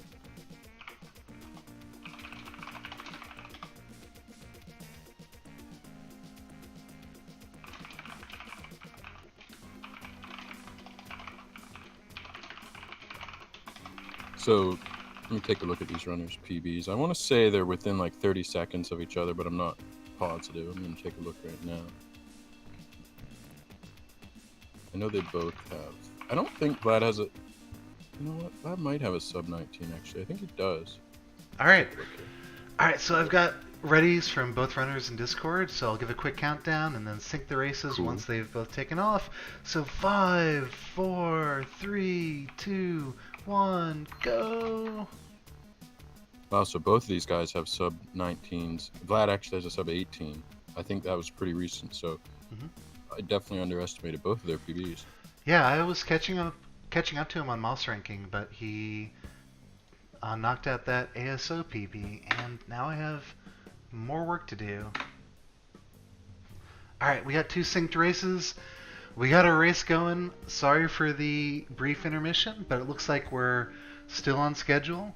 And Yep, still on schedule. This is cool. We get to see Vlad's frames per second. Yeah, I noticed that happens for some runners. I don't know. I don't know why. It happens on Mazarak's stream too. Ooh, Vlad had a 2 deaths. 0-1. We are tied. So just so both runners don't freak out about their death, you both died at the exact same spot. So still very much a race. Oh man. So Chocolate Cake has now taken 11 damage on 0-1 so far. Vlad gets trolled with the push block, which is going to cost him just a tiny bit of time. Yeah, just a little bit. Alright, so if you have a slow 0-1, the snake on 0-2 will be a little bit more advanced. And what we just saw is Chocolate Cake getting trapped by the snake in his own bomb. So It's okay. Tutorials really not that important in the long run for an AS+O run. You can have 1 level's worth of RNG that makes the difference between a tutorial death and not. So yeah, he's really up not a to big deal. 22 damage on the tutorial, which, not counting spikes, might be a race world record. So another meme world record for Chocolate Cake to submit to the meme wikia.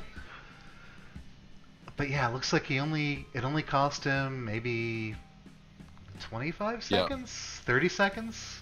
Yeah, a single death on like 1-3 of another split will cost more than that. So yeah, definitely wouldn't get discouraged, Cake. And just like in our last race, when Denny was maybe 2 or 3 seconds ahead of DT, maybe less, it's not over yet based on the tutorial. Yep, that's right.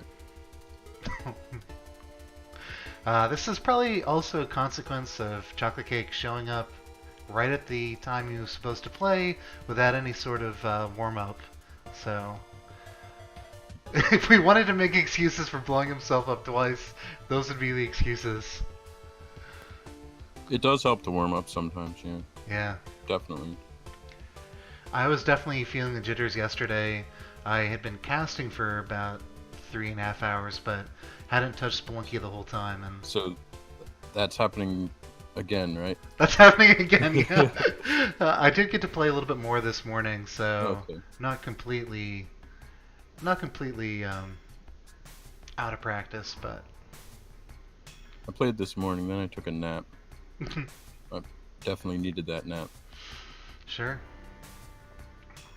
So we're seeing that Chocolate Cake has made up some ground to Vlad. Looks like he's about 15, maybe 20 seconds behind Vlad, but they'll both be on the 1 rope delivery.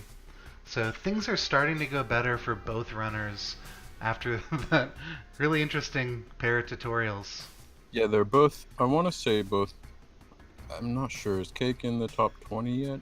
Maybe top 25. Of Moss ranking. AS+O? Oh no, he's not. Of just Moss ranking. Yeah. Okay. Let's see. Because I know Vlad is, I want to see. Oh, so Cake isn't quite in the top 25 yet either.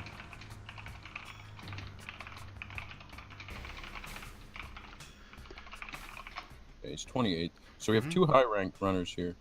Most racers in this tournament are. We had a really high turnout for sign-ups this time around. Yeah, not a lot of I guess the last time we had a tournament like this, we had a lot of the ultimate decathlon competitors, so That's true, people who yeah. hadn't specialized in just Spelunky. This time we, I think, have mostly been all Spelunky primary runners. Yeah, brought back some veterans, which was always really cool with these. So Vlad, just another maybe level or 2 ahead of Chocolate Cake. That's been a pretty consistent lead since that tutorial. Yeah, Vlad definitely has the upper hand here.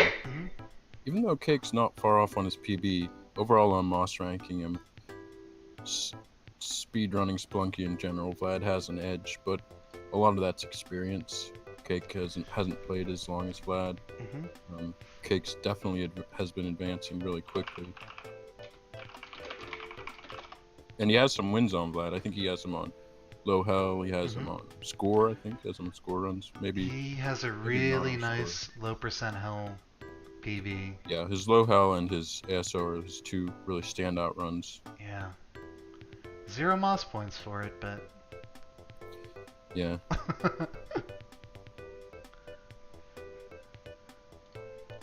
Yep, Burramunder made the French sprites. He made both Polos and Vlad's back when they had their French championship. And I want to say, yeah, when they turn their heads, the colors actually switch, like they kind of mirror. So it's not like physically accurate, but it's something you don't really notice until you like look at the actual individual sprites. Hey, Lauren. Yeah, welcome to the stream.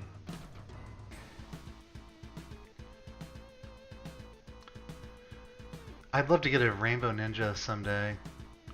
Just a little bit beyond what I'm capable of doing in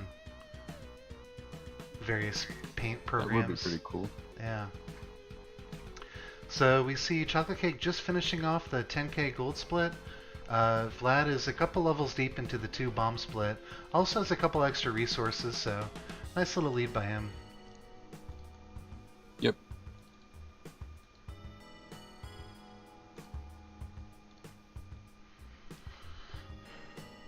Chocolate Cake down to his last 2 bombs. Yeah, so he won't be able to use another bomb here. He did kind of a mini surf on that blue frog to keep the run alive. Don't use a bomb. So he would have loved to make a shortcut there and avoid some of the nastier parts of the level, but down to 2 bombs and he can't do that. Meanwhile, Vlad does deliver the 2 bomb shortcut, or 2 bomb delivery, so he's now 2 levels ahead of Chocolate Cake. Yep, slight lead for Vlad here. Basically equivalent to the lead he had exiting the tutorial. Blue Frog, no. Good whip by Chocolate Cake. Never give up, kids. I think Vlad's sprite is accurate. It might just be Polos that has the colors mirrored. Yeah. But it does switch from being from France to Belgium? Possibly? Yeah, it might. I didn't think about that. Dual citizenship? Oh, another place where Chocolate Cake would love to bomb through to the exit. Instead, he's going to have to go underwater, face a bunch of fish. Oh my goodness. Yeah, this is not great. On 1 HP, that's just rude. Get this layout. Deep sea diver? Well, I think that would be a poor choice at this juncture. Oh, he goes down. He almost made it. That was tough. We have, my goodness, what's happening? Okay, Vlad has similar difficulties in 2-4 of the 2 rope split, but he gets the delivery. Okay, so we have just a little bit of choppiness there on Cake Stream, but it's definitely watchable. It's working. Okay, so we have our first runner of this race onto the shotgun split. We have Vlad into 2-1. It's a Tiki Village. It's not an awful Tiki Village, though. Oh, and he gets a cape. Spring boots, cape. That's pretty good. Yeah. Nice setup. He'll at least be able to go for 2 deliveries on this seed. He might have to restart for the 3 rope delivery. Oh, jetpack though. Whoa. No, don't use another rope. Don't use another rope. Let's see if he's going to shotgun jump. He's going for that. Well, he might get a crate. Yeah. That was a tough situation. And please take the shotgun? Well, he's got a... Hopefully he'll remember the shotgun. We've got two levels left. 2 exit keepers left. Rough this jetpack might have just turned into it wasn't a bad decision, but it might be going south based on just what's been happening after he got it. Resources. Okay, so yeah, and he had to put down a shotgun for a bit. So Yeah. let's see if he gets in 2-4 here. I had a race with Krill one time where I was like so excited I got a jetpack on the shotgun split, but I was carrying the Matic and I was like, Yeah. this Matic, I'm gonna dig through everything, and I did not deliver a shotgun. Okay, Don't go in there. he knows. He knows. I don't know where it is though. Is that it? Maybe on top of the Oh, tree? true. Legend of the Hidden Shotgun. This is crazy. Maybe over on the far left. I don't know. Over there. Could it... What on earth? He's committing. I mean, I don't know where it is. It could have gotten crushed too. There are certain situations where items get Oh my god, if it got crushed, unexpectedly, yeah. that's so rare. Well, This is outrageous. he is still committing to Oh my this. gosh. Oh my goodness. It's like when he gets hit by the tiki, sometimes it can like get crushed against the tiki, but it's even more rare than the spider's paste getting crushed. So he's But an important note though is he's still Still got a the lead on Cake, yeah. and he finds a black market, so it could be just as good of a seed. Yeah, that's right. And he might be able to. He got that. He's good at that. He does the bomb robbery there in the black market. It's really fast and He needs it's bombs. safe if you do it well. Yeah. Oh. Okay. Check under the damsel. So he's now Good one check level on- behind Chocolate Cake, Okay. but both on the shotgun split. This race is almost a equal. jetpack? Well, It's really hard to commentate because we keep having yeah. A lot crazy is things happen happening. on both streams. Yeah. Chocolate Cake finds a shop and just exits anyways. It's at an exit, which can be difficult. So Vlad got a Dead or Restless level. Hopefully he'll see a vampire. I'm not seeing one. Yeah.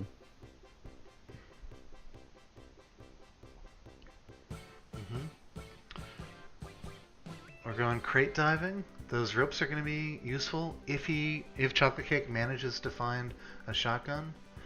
Yeah, Of he's course, got 2 levels left for it. yeah, he won't be able to complain about getting shotgun trolled because he did have what looked like a pretty good shop there. We got a vault situation. He's thinking about it. He's doing He's it. he's cooking it too, which is probably smart. He might end up having to just deal with a exit keeper shotgun Yeah. because that's tough.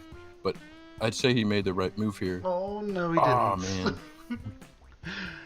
The bomb almost killed the shopkeeper too. The shopkeeper was in a bad cycle, so he was like in the upper right corner of the vault when it went off. Because a lot of the Black times, market. nice. A lot of the times when the corner's taken out of the vault like that, if you get a bomb by the corner, especially without cook, it'll kill Okay, the shop. jetpack for Chocolate Cake. But so many things are happening. now. Yeah, this is. Like Vlad just phased through a Yeti, Yeah. and Cake got a black market with a jetpack. So hopefully he gets the Ankh. The Ankh would be really nice. Yeah. This could help him. This will help him catch up. His bombs are low, but there should be some bombs in here. Yeah, he hasn't solved the shop just yet, and he'll need some extra bombs to make this even worthwhile. He also still needs to grab a shotgun. What is... It's a tough situation. He could try to get the Ankh Keeper. I'm not sure. He keeps kind of warping from place to place in ways that I don't expect. Vlad needs a perfect cook here if he wants to do the... Not quite. But UFO that's okay. grab? He's gonna... Yeah, he almost went into the mothership, which really wouldn't have been a bad decision, but this is fine too. Okay. Oh my goodness. We have Vlad going down, so this is going to be a big boon for Cake here. Cake, he didn't get he's also looking for shotguns. Okay. Things are He's going happening. to have to go for an executor shotgun. I think that's what he should have done on the Vault Keeper situation. Is after he had aggroed the Vault Keeper, he could have grabbed the shotgun in 3-4. But Yeah, that's true. yeah, I still. was thinking about that too. It's definitely the right call to go for that vault though. So we have I think Cake. I think he knows you need to. I think Cake knows he needs a shotgun for Yeah. 2-4 here. He's got a lot of bombs. He could just chuck bombs at the Exekeeper here. Of course, we could have another missing shotgun. Yeah, I mean that was crazy. I'll have to look at the video. Yeah. I'm actually not even positive the shotgun can break. I think it can though, like against the Tiki. I've also seen some weird things where like the shotgun duplicates. Alright, so we have a shotgun delivery by Chocolate Cake. He is only 2 levels behind, but he has plenty of resources. He also has a jetpack, so I would, once again, probably prefer him. Oh no. Oh no. Vlad just got taken out by the... Yeah. Vlad was going for that jetpack. For that jetpack. Would have made it double easier. So we have Cake with a huge... Not a huge lead, actually. He's still basically on the same split, but got a much better setup than Vlad right now. But again, anything can happen in the remainder of the race. It's really only about half over with the key split left here. Cake doing an impromptu big money run with the idle grab there.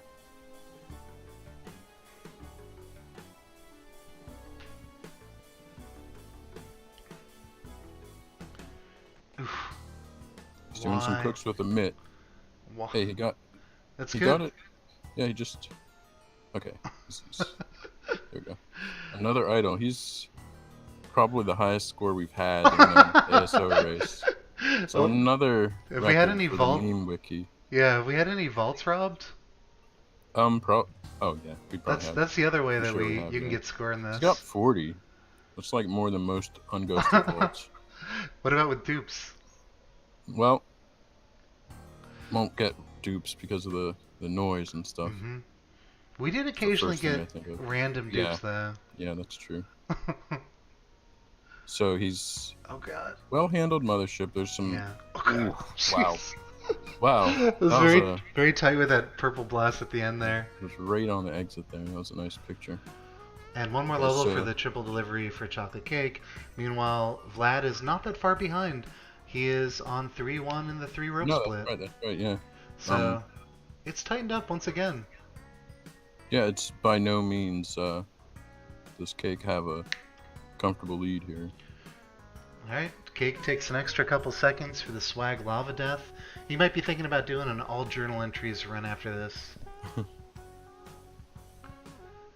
But he'll begin his key split, and Vlad is not too far behind. Vlad's had some bad ice caves generations on this split. It's always frustrating to see because you always expect ice caves to be the easy levels.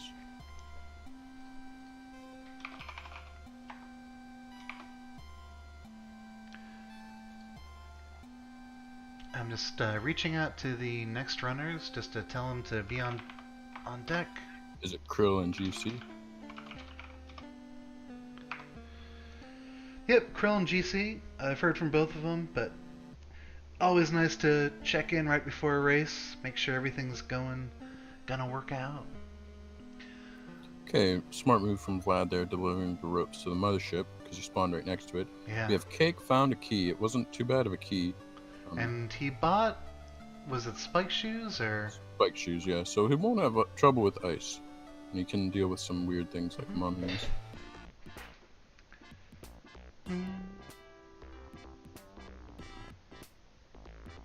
So Vlad now moving on to the key split as well, and... Yeah, just 2 levels behind. Really, very little separates these guys right now. Yeah.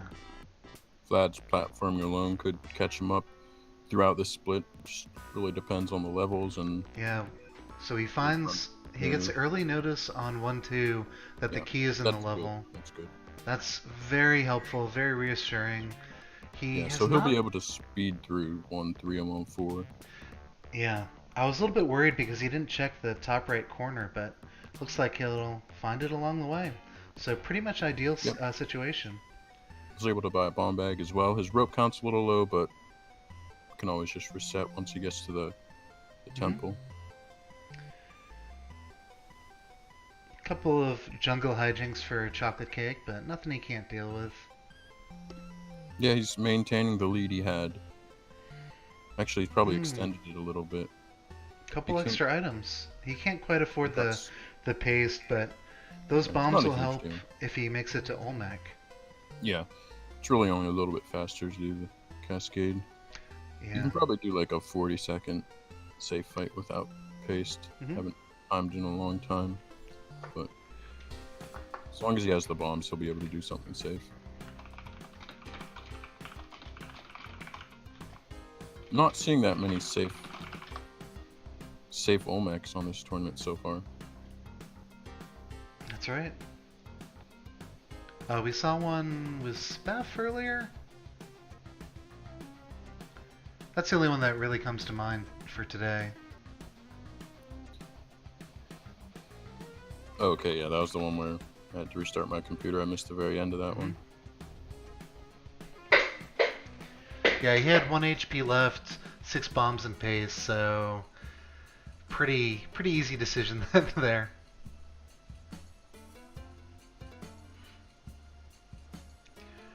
Alright, so Chocolate Cake. Moving on to the ice caves with the key. Vlad, 2 stages behind. His rope situation isn't great. We'll see what he does with this vampire here.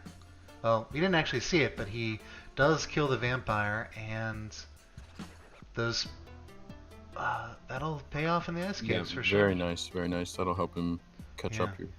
Especially, they're both both runners are low on ropes. Yeah, this has really become quite the race. Yeah. A lot Another of things happen on this one. It's not as fast as the one with Maz and Kurt, but there's been so much happening. yeah. Been really entertaining. No really big leads for either runner at any point. So Vlad does move on to the ice caves. He is now 2 levels behind Chocolate Cake, but moving at a much faster pace thanks to He'll these. be able to. Ooh, that's scary. Just an explosion above his head there was really terrifying. Okay, he's just floating towards the exit. Yeah, Something not a he great wouldn't have layout. been able to do without a cape. Yeah, confusing lower tier of that level. Chocolate Cake has the option to do the mothership exit. Decides it might be faster to go the regular way, and Yeah, he might be thinking of the Olmec finish here. I'm not sure though. He's down in HP and his ropes are low, but he has so many bombs. Okay, yeah, he's going he'll for it. continue for sure. So, definitely interesting. We have Vlad made up some ground in the ice caves there, but he didn't get the best ice caves layouts. They were safe, but he couldn't do them super fast. Nice free scepter there on Choco's 4-1. That's like the dream low hell situation.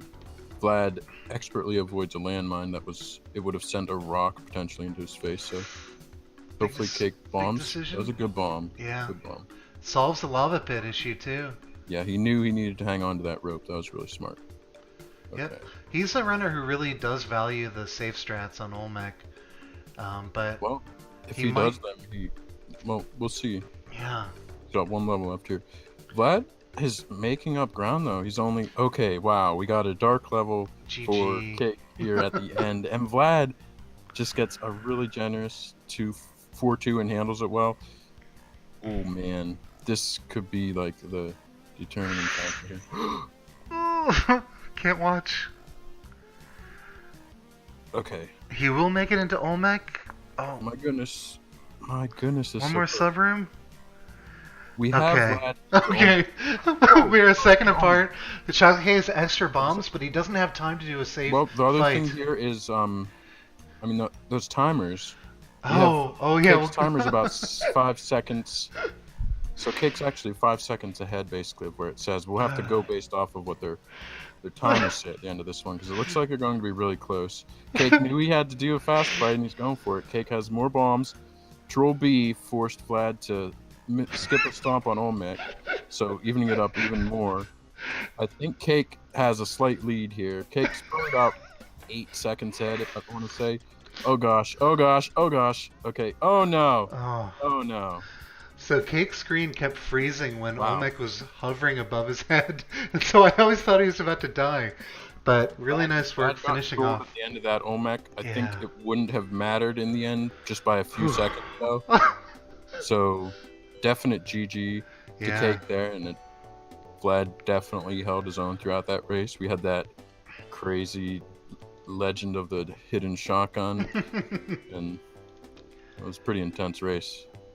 Vlad iframed through some Anubis bubbles there. Yeah. Pretty crazy race. But another thing to point out is we just have, that's only Vlad's first loss in the tournament. Now it's a double elimination tournament, so he just moves into the lower bracket right now. Definitely has potential left in the tournament here. All right, setting up the next race. I believe the next two runners are going to be starting off in SRL, so I won't have to do very much to set up other than to pull their feeds. So let me go ahead and do that. So Vlad, That's got to be the closest race we've had so far, I think. Except, I mean, we've probably had closer times. Just both runners being on Olmec on like the same stomp. I don't think we've seen that yet. Now I get to play the game of guessing what Krill's Twitch feed is. It's Krill71. Nice. Yeah, I think that's it. Okay. So it looks like his stream just went up. So I'll pull that. So this is our returning tournament champion, Krill. Recently got the no gold record, 150, a low 150 at that. And Crunching Crunchy is a strong up-and-comer on the scene. He's got a lot of strats under his belt. He's always really interested in learning new things in the game, so... Alright, very good. So everything should be set up on my end. The runners are going to be taking off in SRL, so I am now just sitting back and watching and waiting for them to ready up. So in terms of these runners' PBs, Krill's, he's never had the record in this category, but he was off by just a couple seconds once when DT had the record. Crunchy has a pretty solid sub 20 at 1934. So really anything can happen here. Krill is the definite favorite, but I mean, we've seen a lot of upsets. We just had an upset. I would say this race would be a little bit more of an upset if Krill lost, but that's strictly looking at PBs alone because Cake and Vlad were really close in PBs. But yeah, it should be an entertaining race.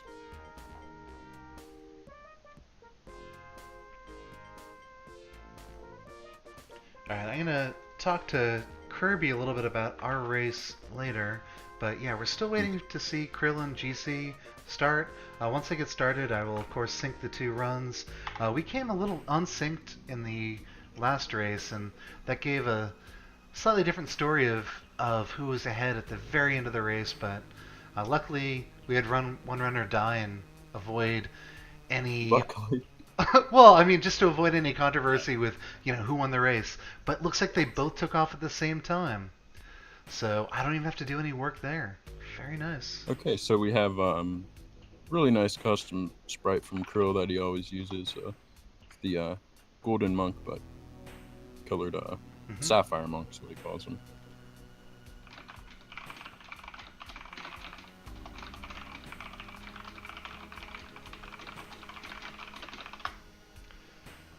Alright, very good. Oh, wow! Oh, am I bold enough to try this out? I don't know if I want to announce this on stream, but I just got a very interesting piece of digital media from Saturnin. If it's from Saturnin, I'm sure. It looks good. If he wanted you to share it.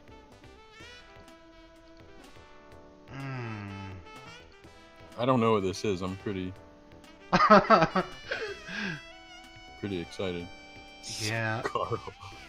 Oh. Ah. So anyway, about the race here, let's put that on the back burner.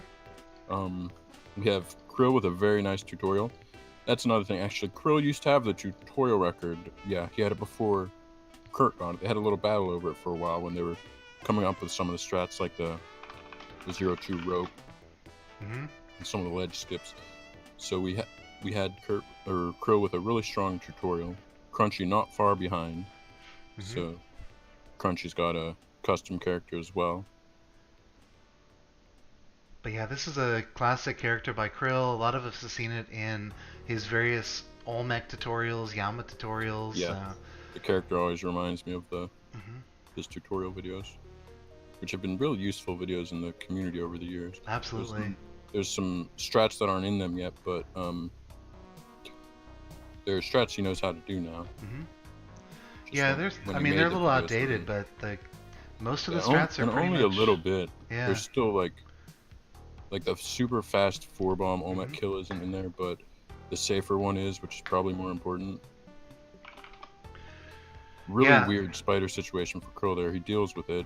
As a result, he's a little bit behind. Also as a result of Crunchy getting some nice levels and handling them well. Sub 40. Yeah, 37. We haven't seen a lot of sub 40s on these splits. It's not super common. But yeah, just looking at the resources Krill has, you can tell he got some pretty bad layouts for the split. It's pretty rare for it to be over a minute, and his was, and he barely had enough. So that's a really good boon for Crunchy for that to happen at the beginning of the race here.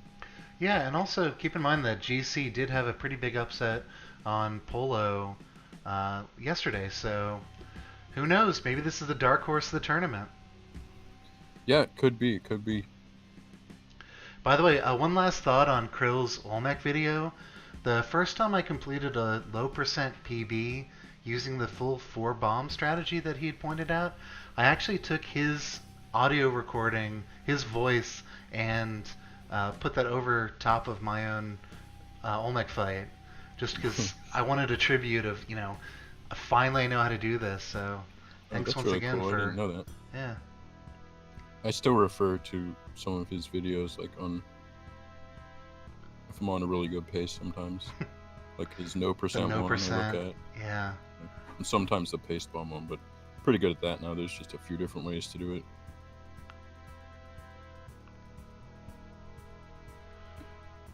So we have Krill making good use of these bombs here. He's actually used all 4 of his bombs on this split.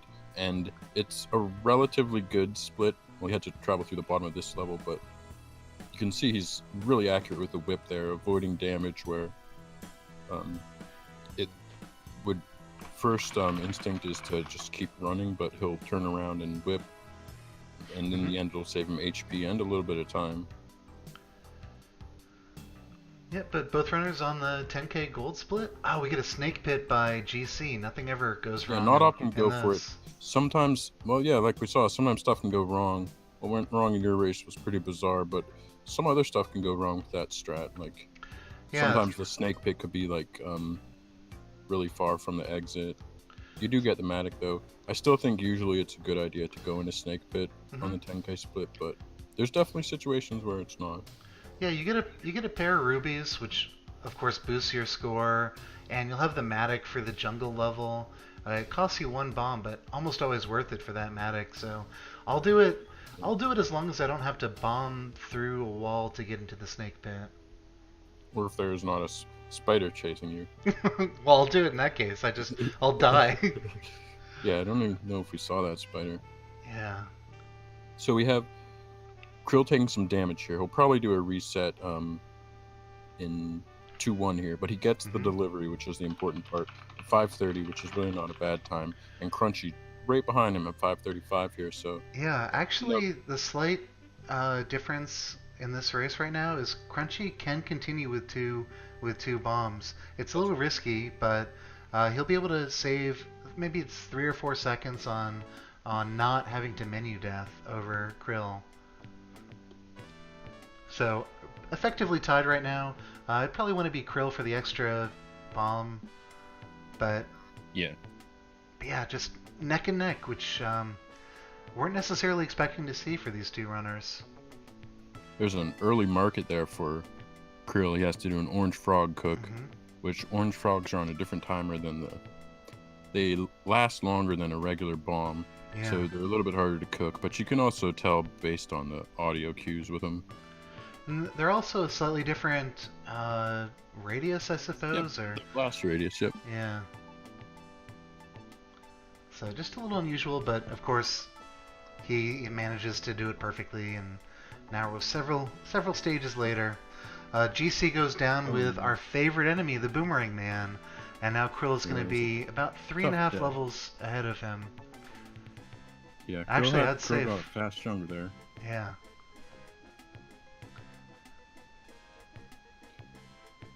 Obviously, the race isn't over yet. I remember Krill in the last tournament, he didn't really have any slower races. T had a couple early ones that were slow because he hadn't picked up the game in like a year and a half.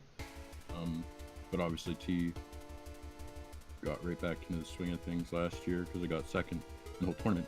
But I don't think Krill, I keep calling him Kurt, probably because Kurt used to use the. Oh yeah, that's what I think of for Kurt character. The blue meat boy, I think. But yeah, Krill very rarely has an off race, really. Even on like bad seeds, he'll do some safe stuff and still finish at a good time. Alright, so we see a black market entrance for Krill, his second of the jungle so far. Will he get the triple? Oh, GC in the water. He's actually practiced and done a couple of deep sea diver meme runs, so you never know when that comes in handy, and it's these sorts of races where you don't get a perfect seed. Alright, Kenny doesn't buy into it. Oh no, I didn't say anything. I can't control the giggling. Okay, so we have Krill into the shotgun just over. Yeah, I did used to play Meat Boy Run. Okay, Krill got a shotgun just over 8 minutes. I'm gonna move my mic a little closer. So, Krill's got some extra bombs, so he's in a good shape to do at least the double delivery. Maybe not the triple because of his rope count and mobility count, but he's got a lot of bombs. Yeah, not missing much. He used a rope, so he's probably not going for the triple delivery unless he gets something like a jetpack. By the way, that was a smart bomb. You see GC getting in the water again? I told you, it's real. Some of these meme runs have real benefits in certain situations. Except for death percent this was probably both my favorite. Maybe, death percent, like, couldn't it come in handy when you get to the temple? You get telefragged. Practice getting telefragged? Well, the practice won't help, but yeah. Oh, I think Brute just made a Chocolate Rain reference. That's really showing his age. Oh yeah. Okay, so we have Spelunky Krill. Karaoke next. We have Krill with the shotgun delivery. Okay. Crunchy though, not far behind, not even a full split behind right now. So this is something else we've seen from Krill throughout the tournament now. He often just straight up resets when he gets to 3-1 after delivering the shotgun. And, you know, there's definitely a benefit to that. He doesn't have aggro at these exits. We've seen a lot of people take exit keeper deaths. So, I don't know, maybe that's something we could learn from Krill. I'm not sure. He definitely was doing that in the tournament he won, though. Did he do that even when he had a jetpack, or? No, not when he had a jetpack. Just like when he has low mobility or something. That sounds good. Because he might be able to do like the double delivery still, if he gets like a landmine. So GC dropped down in the jungle to the safe tile, which is almost always there on jungle levels. Unfortunately, it's a man trap. Yeah, unfortunately, man traps can spawn there, and the safe tile becomes the unsafe tile. Well, I think it was a bit late in the jungle, and I don't think he had a shotgun. I missed that, but he now has a chance to pick up a shotgun. And more chances for it. Nice nice moves by Krill there. It's a tough level there, actually. Very few safe spots. Decisions. That is a tough robbery. Yeah. I don't know. If you're not comfortable with this, one idea is to... I don't know what he's doing, actually. I think he might be... I'm not sure. Does that... There's no, What is going on? I don't even we're getting understand. we're getting some strats. I don't know if they're. We're learning about the game right now. I didn't know half of these things.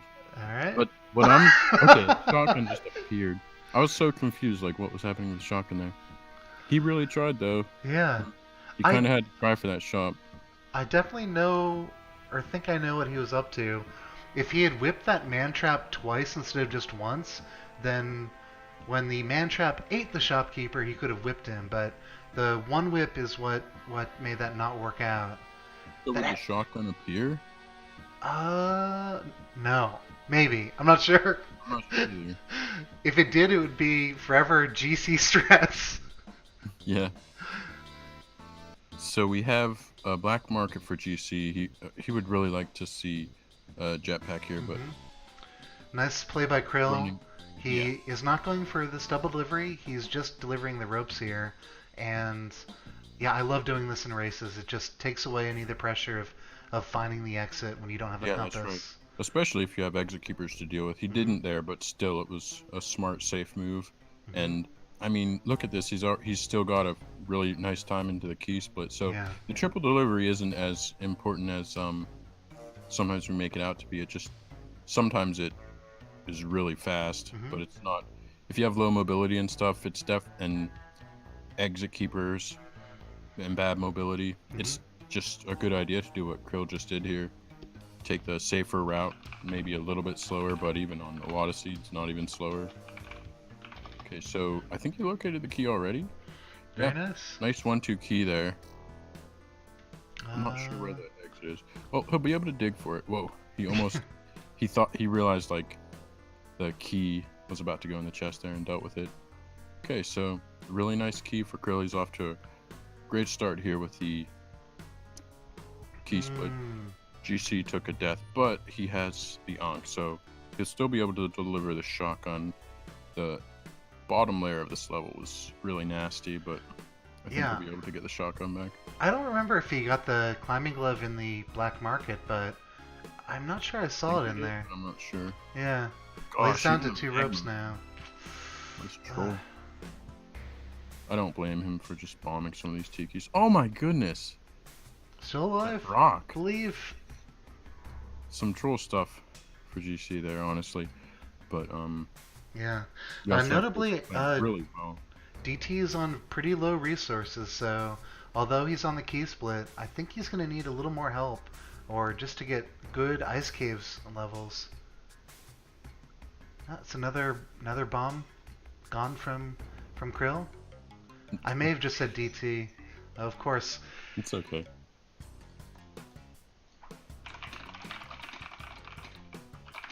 I mean, they're both very similar, similarly ranked. Well, Twitch chat is always there for you. I think Speff was just supporting you, so making fun of everyone for pointing it out. Alright, so we have Krill doing some really nice moves where he can't even use his whip. Just not taking damage. He's down to 1 bomb, but a really tricky 2-3 there for Krill, but he handles it. He's got enough ropes for this delivery. His HP is good. Specs don't really matter, but well, they might have. If he could have got a dark level there, I think. I could get like a crust jetpack too. That's true. Actually, I think he was just out of range for a dark level. Control Tiki Man. Okay, so he's through the jungle. In some ways, the jungle is scarier than the ice caves on the split, but in some ways not. So we have Crunchy just doing a nice job in the mothership there. Oh, there's a problem, right? Yeah, you're right, actually.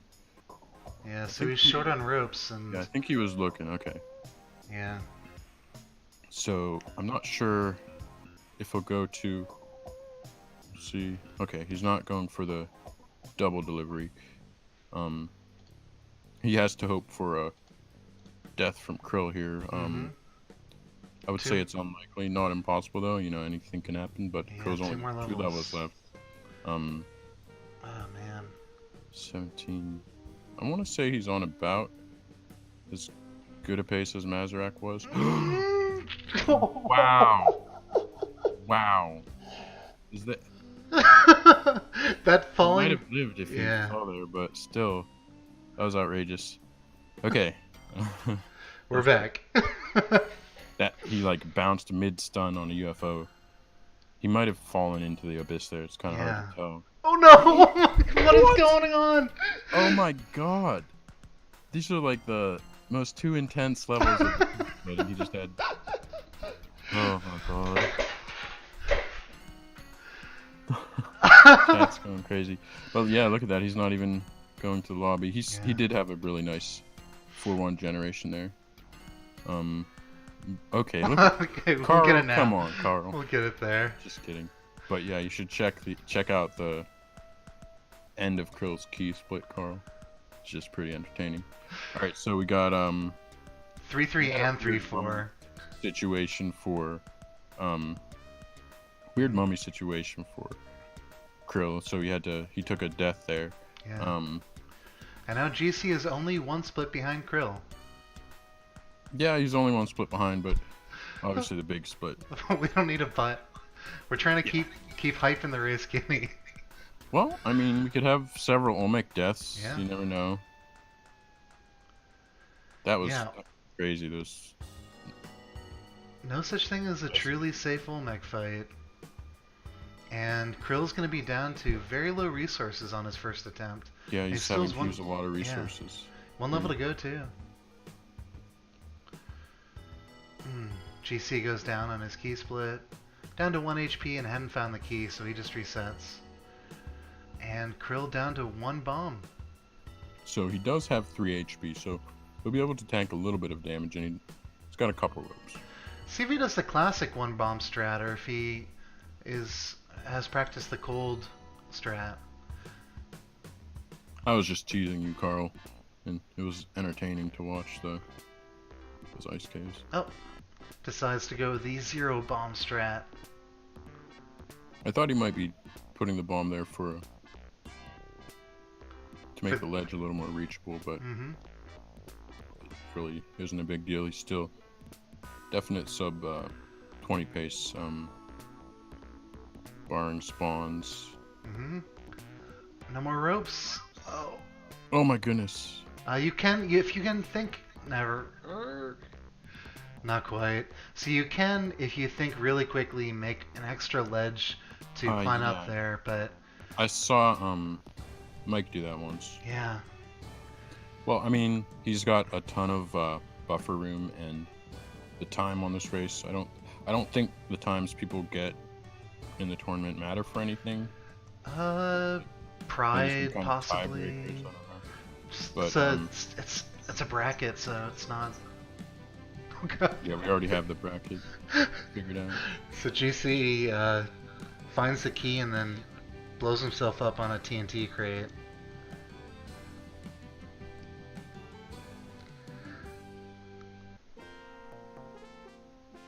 Dark 4-1.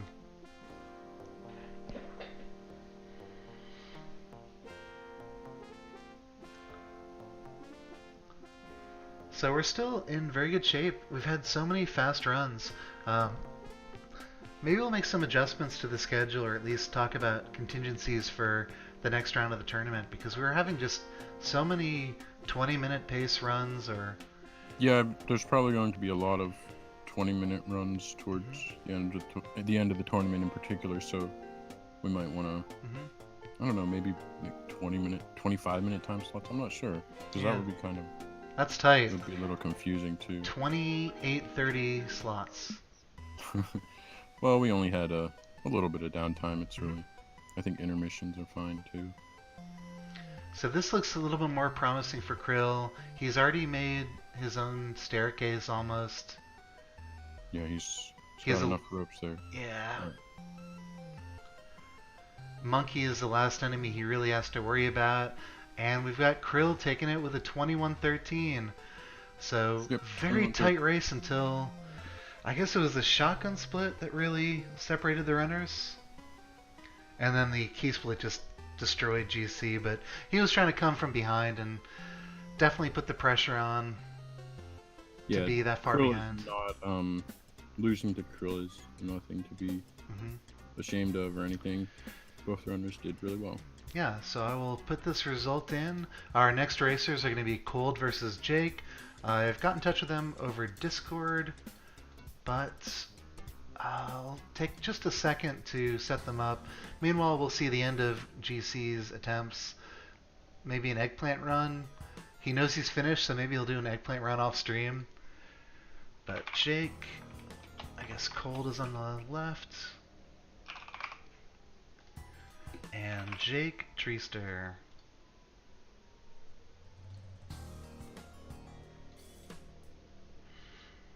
And let me pull their streams. But again, nice job by both runners. I'm going to cut both runners right off. And Jake Treester. Here's where I find out if Cold's name is still Cold Winters or if he's nabbed Cold on Twitch. Alright, Cold Winters it is. That's 1. That's 2. Alright. So I believe the runners are going to be using SRL to race. If you guys can just confirm that you're ready to go. And also tell me what's happening on Cold screen. That's not normal, right? That just happens when they tab out sometimes. Okay. So he's a full screen runner. Groups stream all the time. Very cool.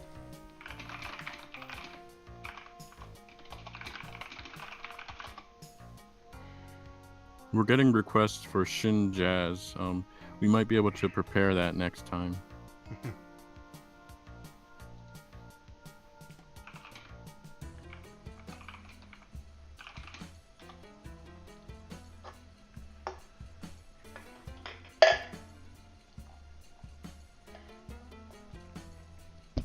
Alright, so I've heard from Jake. I have not heard from Cold just yet, but we can tell that he's by his computer.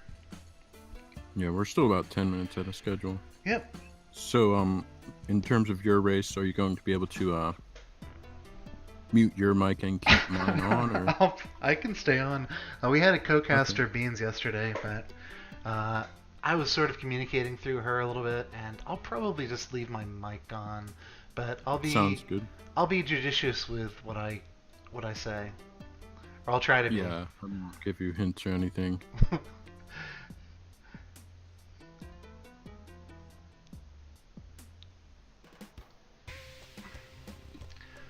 So Jake is in the race room in SRL, just waiting for Cold to say hi.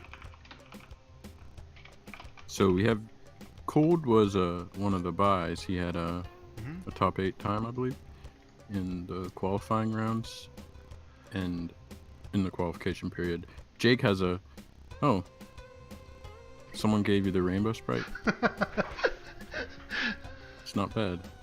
So we have Jake, who won his race yesterday.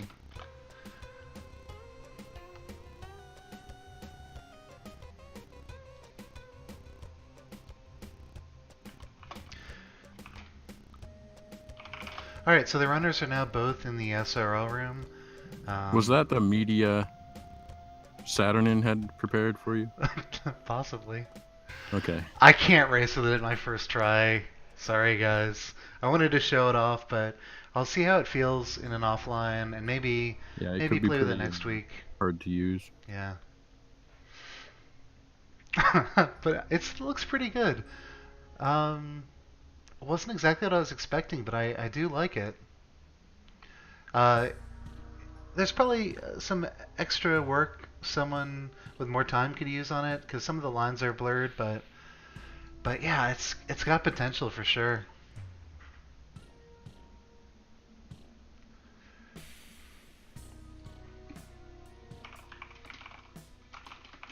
I'm gonna duck out for 1 minute. Sure.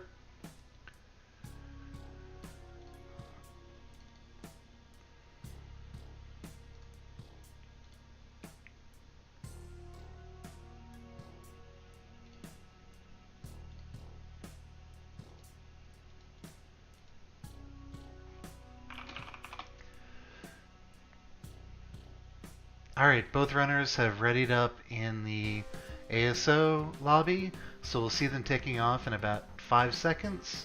And there might be some more delay because of Twitch, but I will correct that manually, as per usual. Here we go. Jake is off, maybe 1 second or less in front of Cold. Alright, we're synced. Alright, we got a race. Cold and Jake Treaster. Two very strong runners. We saw Jake win his first race of the 2017 or 2018 tournament. It was a very quick time, and we'll see what Cold is able to do as well. So Cold pulls off the new flashy tutorial strat by Speff with the death-defying ledge grab. He goes for the early bomb at the start of 0-2 and does not get out of time, way in time.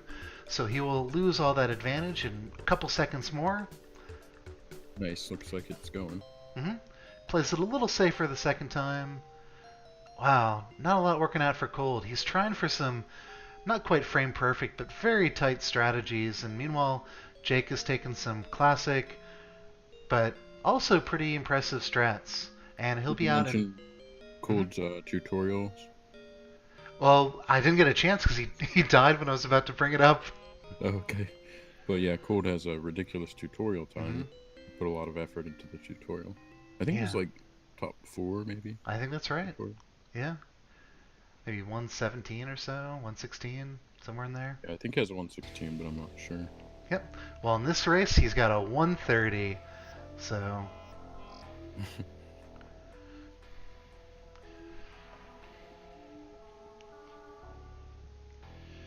He's also one of the only robot users.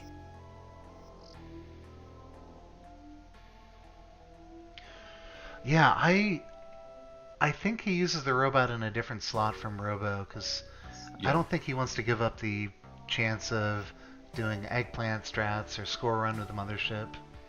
Right, yeah, I'm pretty sure he just has 2 slots for the robot. Cybot did the same thing. This is not the type of level you want to see here. Thankfully, the arrow shaft was the only thing that hit him there. Oh yeah, still 4 HP. So the level took a while, but still alive, and that's the important thing. Yep. And it looks like Jake will be just about most of a level ahead of Cold entering the 1 rope split. Oh wow. Oh no, that's the spider character. Yeah. Yeah, maybe a 5 to 10 second lead for Jake, somewhere in there. Maybe less. Yep. And that's expected. 2 very solid, reliable runners, pretty quick as well. Yeah, I can't really pick a favorite on this one. Well, I guess I'd say Cold. Did I pick a favorite already? Oh, you must have filled out a bracket, surely. Oh yeah, that. Alright, let's fact check, Kenny.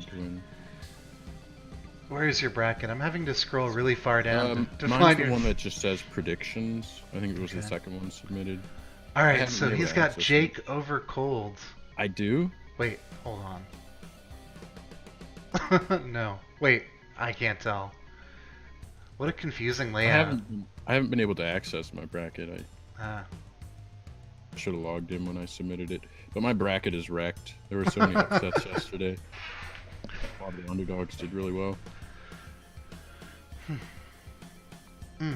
But yeah, if I had to guess now, I'd say Cold is the favorite, but we had Jake winning his race yesterday, and Cold hasn't had a race yet, I believe. So yeah, I would say Jake has been more active recently, although Cold has been spending some time in-game doing Splunky science for the community.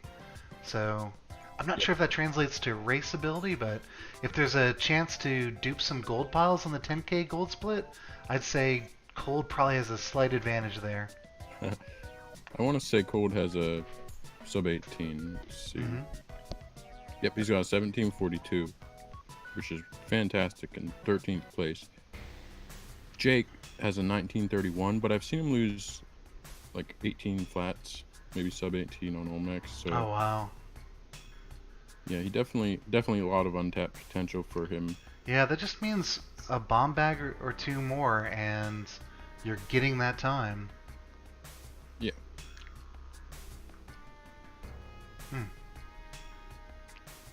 So we have both runners on the 10K split. Not really generous layouts for either of them, but Jake's already got 10K into 1-4 here. Yep. Cold, needs another 2 grand. One more gold pile. Yeah. There it is. There, he's gonna dupe it. No, he fails the dupe. Completely irrelevant, but he went for it.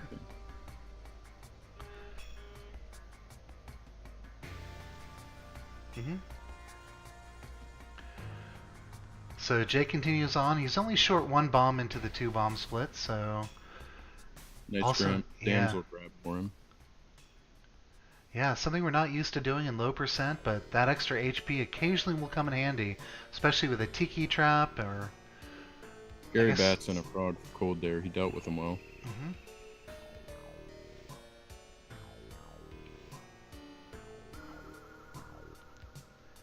I do love this robot.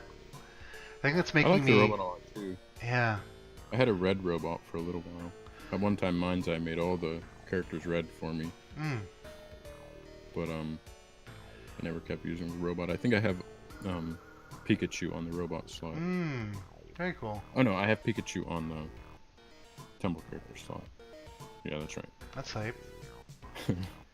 Anyway, we got pulled into 2-4, 1 level behind Jake here. So I know I'm known as a very impartial caster, but I think this robot is making me break that tradition and cheer for Cold. Well, right now he's a little bit behind, so if you want to cheer for the runner that's behind. Yes, that's what I meant. Exactly. Cheer for the underdog. Totally. Only a little bit though, about half a level.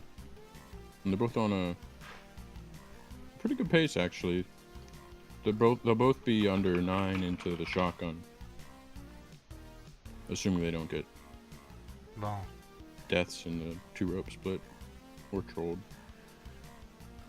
Okay, we get a shot for Jake. Decides against it. Yeah, it wasn't totally 2-1, fine. so it's not.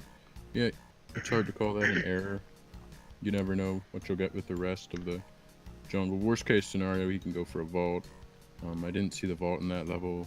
I haven't seen 2-2, so he might still. Yeah, meanwhile, we get a Dead as Restless level for Cold. Yeah, that's. There's even a vampire. Okay, there it is. Oh, he's on 2 ropes.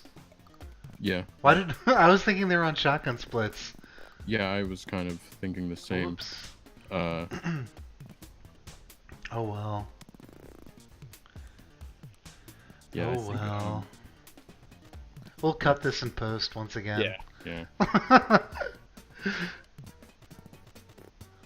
think that's the first time we got confused about the split someone was on though today. Yeah, there was maybe it was Kurt last time who didn't have his splits up, and that was a little confusing. But yeah, my fault. So no shotgun. Wait, they're on 2 ropes. Kenny, please. Yeah, I know. Oh god. Alright, so Jake moves on to the shotgun split, as does Cold. We are a couple seconds apart, but Jake finds a black market, and he'll have the first opportunity. Yeah, I was just trolling. Weird. Okay, teleporter. That's no good. Okay, Jake is going to rob this entire black market here. Probably a good idea to get that on. It'll probably help. Yeah, we've seen that go both ways. Come on, jetpack. No. He just picked up the boomerang as if he... Oh no! Ooh, no. Ah. Meanwhile, we have Cold in a B situation. That was really tough. Yeah.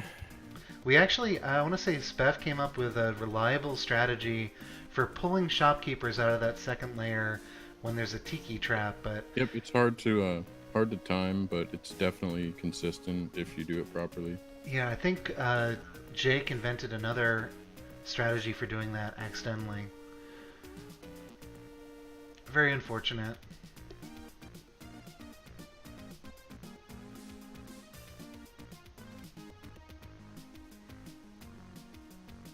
That's a tough call, Cordette. It's there's really not a right answer for it.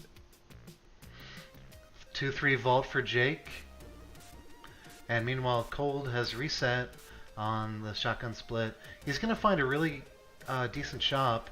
Opts not to, okay. He does take the climbing glove. It looked like he had moved it out of the way, but that Probably item is just essential. Yeah, it's maybe a little bit underrated for this split because people are, including myself for quite a while, are just so ingrained to avoid the climbing gloves. But there's so many situations and all shortcuts on this delivery where it's useful. So we had Jake did a really smart move to aggro the 2-3 vault just so he could get the well I didn't done. realize he was down to 0 bombs, but yeah, wow. to get into the 2-3 vault. Okay, so yes, absolutely has to reset here. Meanwhile, Yeah. Cold has more resources. He's going to try to save those ropes in particular. Looks like he's going to use 2 or 3 bombs to get down to the exit here and deliver. Maybe not a bad idea. 2-3 can have a lot of enemies. There's even a little path there, so look out for him. Kind of a tricky situation here. Oh god. Oh my goodness! No! Oh no. Yeah. Well, we still have quite a bit of the race left, so really anything can happen here. Jake, meanwhile, is on the 3-bomb split, working his way through the ice caves here. And Cold gets another shop. It's not nearly as good as the last one, but he'll take it. He won't have to spend time searching for a shotgun. It's just trying to make it past shop here with aggro. And as we saw in the last split, that is significant even at this level.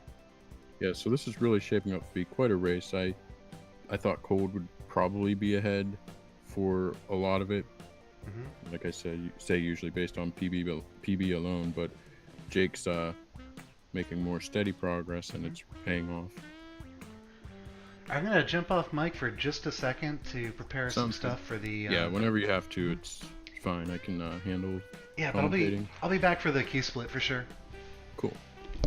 Okay, so we have Jake with the 3-bomb delivery into 3-4, opting not to do any type of double delivery there, which is smart. It might not have even been possible with his resources.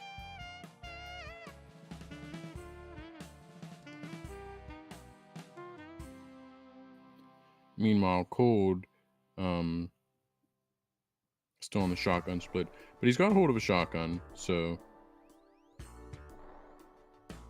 should be good on 2-4 here. So he just has to deal with basically the 2-4 exit keeper is the biggest problem right now. This bomb will help him get a more straight down path to the exit. Almost got trolled by a baby frog, triggering the T-key, but the frog was like half a tile from it. So the race is definitely not over. There's still quite a bit left to this race.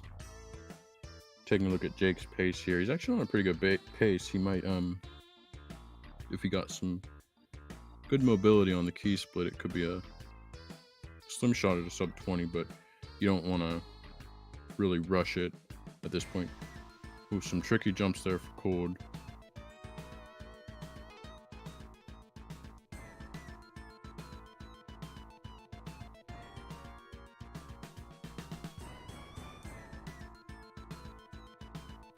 Nice rope pile there for Cold. He could actually try to do a double delivery here, but it's not. Since he doesn't have a lot of mobility, the mothership will be quite slow because it's an upwards level. Cool. What'd I miss? Jake just delivered the key at just under 14 minutes. Wow. We have a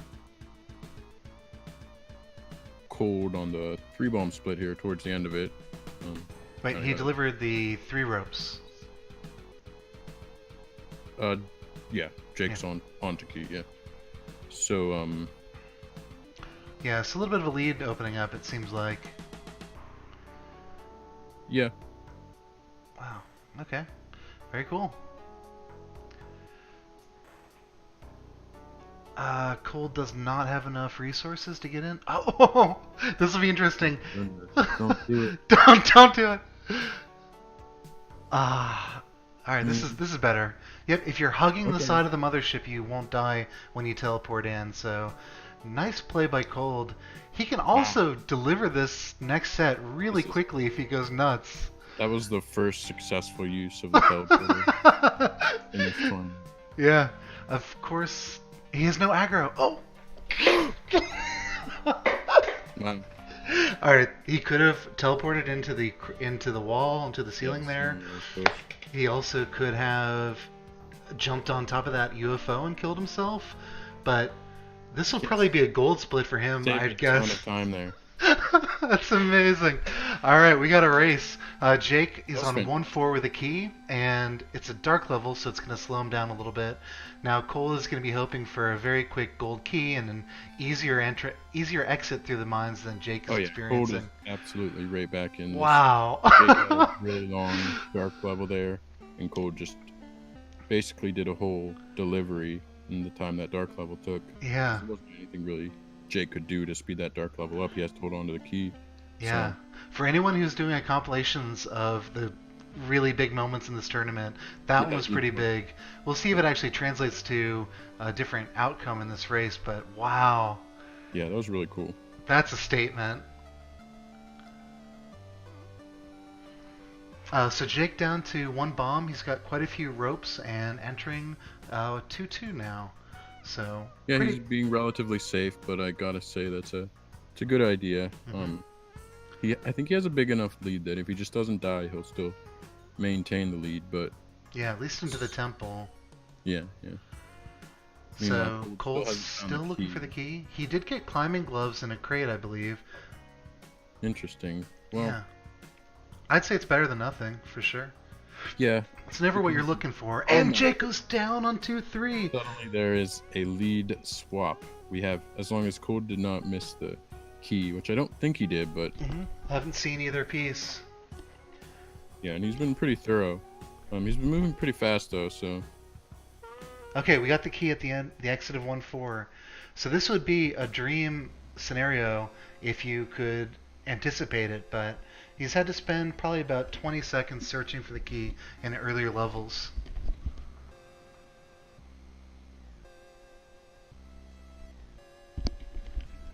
Nice use of the bat there to handle the man trap. Tricky exit here. My goodness. Yep. It was a smart idea to just back away from all of that for a second. Yeah, just wasn't really sure. Baby frog. Yeah, I wasn't sure exactly when that tiki trap was going to aggro. Actually, this is an interesting play by Jake. He's going to aggro the shopkeeper. It'll give him all the items he needs to... Oh, no, it didn't. I was going to say it was going to give him good items for an Olmec fight later. A good way to catch up, but... Well, he's got some bombs. He got some, yeah. That's interesting. That's a tough call to make, but... It will definitely... He might have realized he's behind and has to really go all in on this split here, but you know there could always be a death in the ice caves for Cold. So still looking for this gold key here. He didn't kill the shopkeeper, so he would get the aggro if he doubles down on the strategy and goes through the worm. But yeah, there could be like some glitch keepers too. Jake almost blows himself up. He's down to 1 rope, and yeah, this will be tough for him. Meanwhile, Cold is just kind of really helping Cold here. Just kind of plodding along. He's on 3-2, and yeah, this lead is pretty big. But as we know, we can just die at any point, and that just changes the race entirely. Yeah, Jake is making some good time here. Especially for having a key death. Yeah. So this shopkeeper slows him down just a couple seconds, but handles it very, very well. Cold use. Nice moves. Yeah, very nice. So he's only got, I think, 2 levels left? Yep. Ooh, close Tiki there for Jake. Oh, it's just 1 level left, so this could be the gold key delivery for Cold. Jake is nailing those shopkeeper bombs. Okay, looks like Okay. taking it into the mothership. Yeah, so he'll reset after getting the key delivered. Oh my god! Oh my goodness. So now Jake takes a commanding lead. Can he maintain it? What a race! What a crazy race! I had to catch my breath after that one. I think that's our first 3-4 deaths. So The classic. yeah, I mean, there's a lot of risk as we can see in what Jake has to deal with. Yeah, that was the first exit keeper I think that Jake has just gone and not done a safe strat to get around, but That vampire, he's going for the vampire. Okay. Fly up on him. Okay, very good. Good call. Now he has an extremely safe approach to the whole. That rock though, that rock. Well, it should. Yeah. It was a little scary. Yeah. If he put the bomb to the left of it, it would have been terrifying. So he's into the ice caves with a cape. I believe he still has aggro. Yeah, because he killed a couple shopkeepers. This is probably the biome or stage that aggro is the least dangerous. Still dangerous, as we just saw a shopkeeper almost drive by Jake. Okay, nice use of the worm tongue there by Jake. That compass will help him. Yeah. For the next 3 levels. Really, the main thing he has to do at this point is survive. Yeah. We had 3 levels. We had gold go down again in the mines, so really just solid lead by Jake. Hey. That was risky. Well, 2 more levels. 2 more levels, yeah. That compass is really helping. Okay, 1 level left. This jetpack for cold, so if Jake dies, it'll turn around again.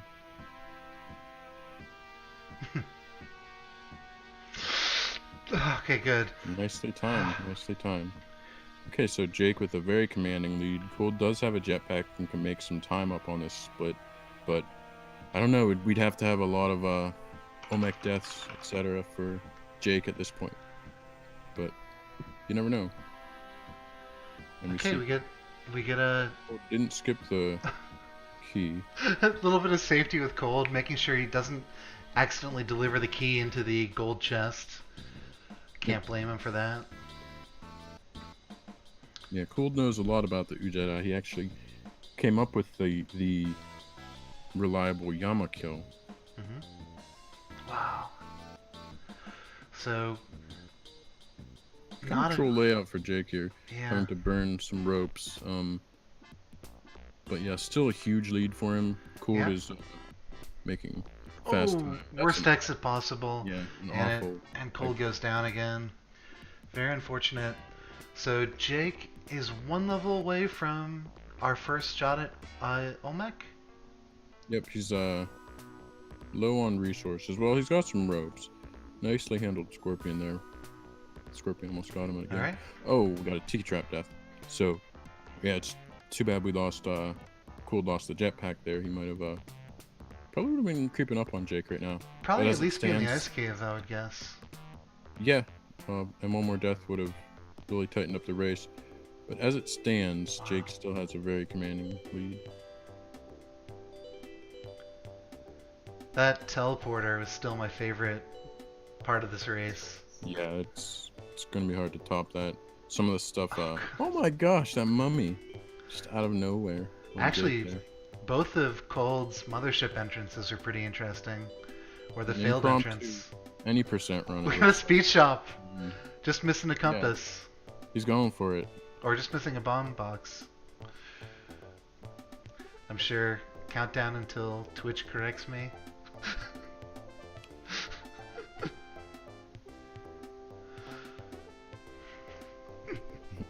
There's the key. Oh wow! Oh, he's going for it. Okay, so this is cool. So Jake sees a bomb shop at the end of 4-3. He's down to 1 HP, and this will allow him to do a safe strategy on Olmec. Just the fast cascade will be probably enough to finish off this race. Whoa, that exit keeper on the cold screen came out of nowhere. Okay. Okay, that's not the right tile. Should, Oh, it was. should be Yeah, good, you're right. yeah. Well, there's a lot of wiggle room, but Mhm. sometimes I'm wrong about when it works as well. He's got But plenty of extra ones. You can tell he's taking his time here. This is... Yeah, which very smart. You know, he's gonna have 2 wins under his belt. It looks like, which All right, is so pretty impressive. he beating didn't out- do the bottom layer. If this drops in... Okay. There is Yeah, a he didn't very specific distance where if Olmec doesn't stomp, you can just usually soft lock, and Yeah, it doesn't it's happen. Actually, that's a really good time for all of the clowny stuff that happened in this race. To Yeah. see Jake pull off a 25-minute is very impressive. Yeah, so Jake has 2 wins under his belt now. Yeah. I think maybe a couple of our other runners do too, but I'm not sure. Yeah. All right. Well, I will start to get set up on the last race of the day, which will be myself versus Kate Kirby. has 2 wins under his belt. Yeah. Mhm.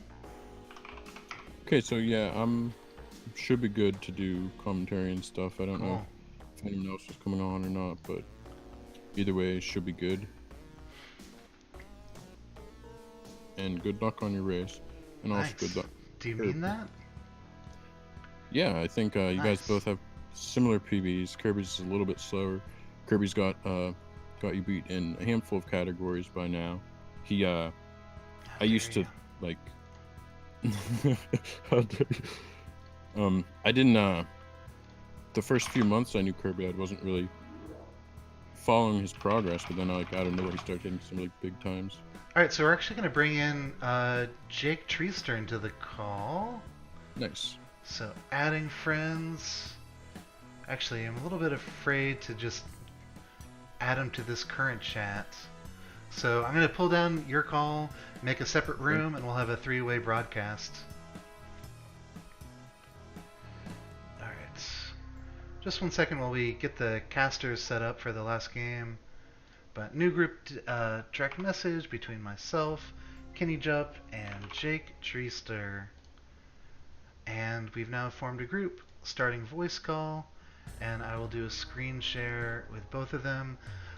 Jake, you want to test out your mic? Make sure we can hear it? Hello? Perfect. Hey Jake. Cool. Is my mic level good? Sounds good. Yep. Can you hear me, Cool. Jake? I'll be back in like 10 seconds, okay? Okay. Sure. Can you hear me, Ix? I can't hear you yet, so I'm just bringing up my own race. I have the wrong save file. We're still ahead of schedule here, so no worries. So Kirby and I have worked out a strategy. It's the same one we used for Pojo for that race. But let me bring in Kirby703, make sure his stream works. Okay, looks good. So, Kirby, we'll just wait until Jake comes back from whatever it is he's doing. Yeah, we got some time here.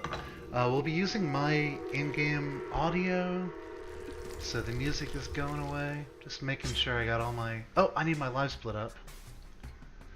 So many things to do. I'm just going to test to make sure that my live split's set up correctly.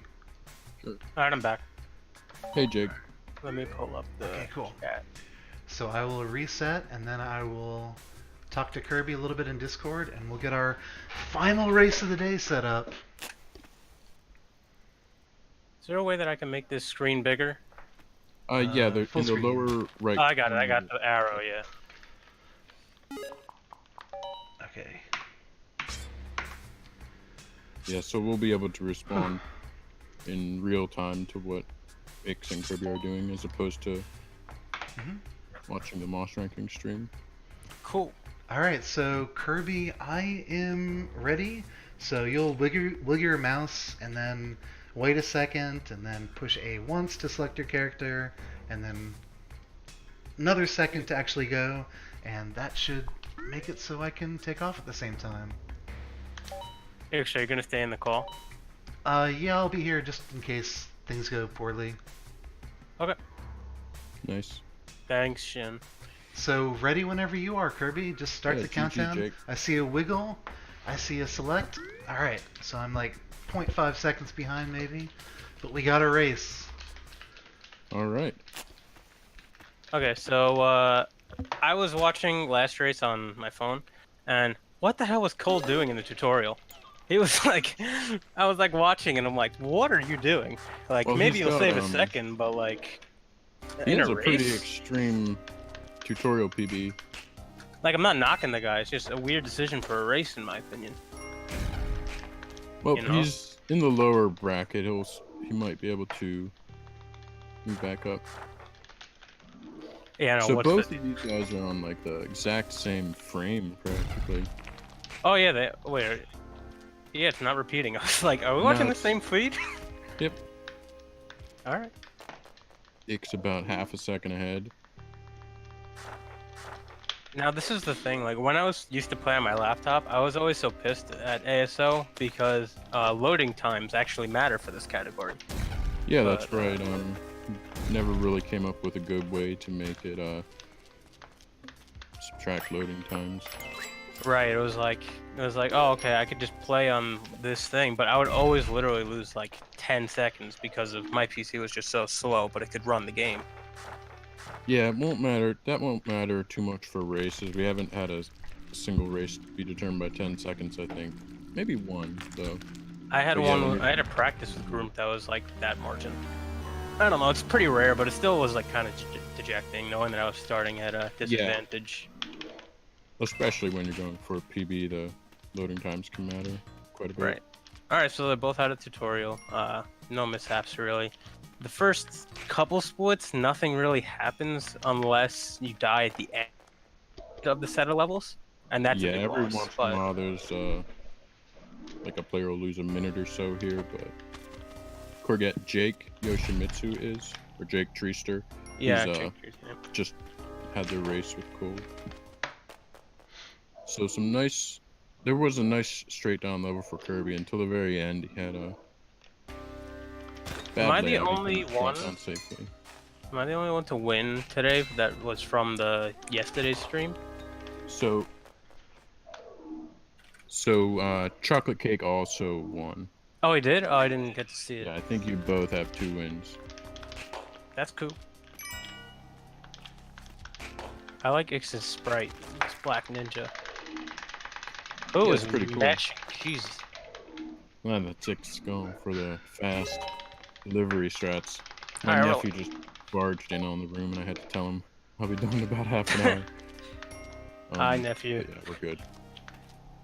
He seemed happy. I didn't yell at him or anything. No, Yeah, we got both of them on to the one rope split. We have a really long 1-1 for Kirby, 20 seconds. Wasn't much to do to make it faster. Get better. Ix. do we Oh my know their goodness. PBs? I do know them mostly off the top of my head. I know Ix has a 1736, and I want to say Kirby has an 180.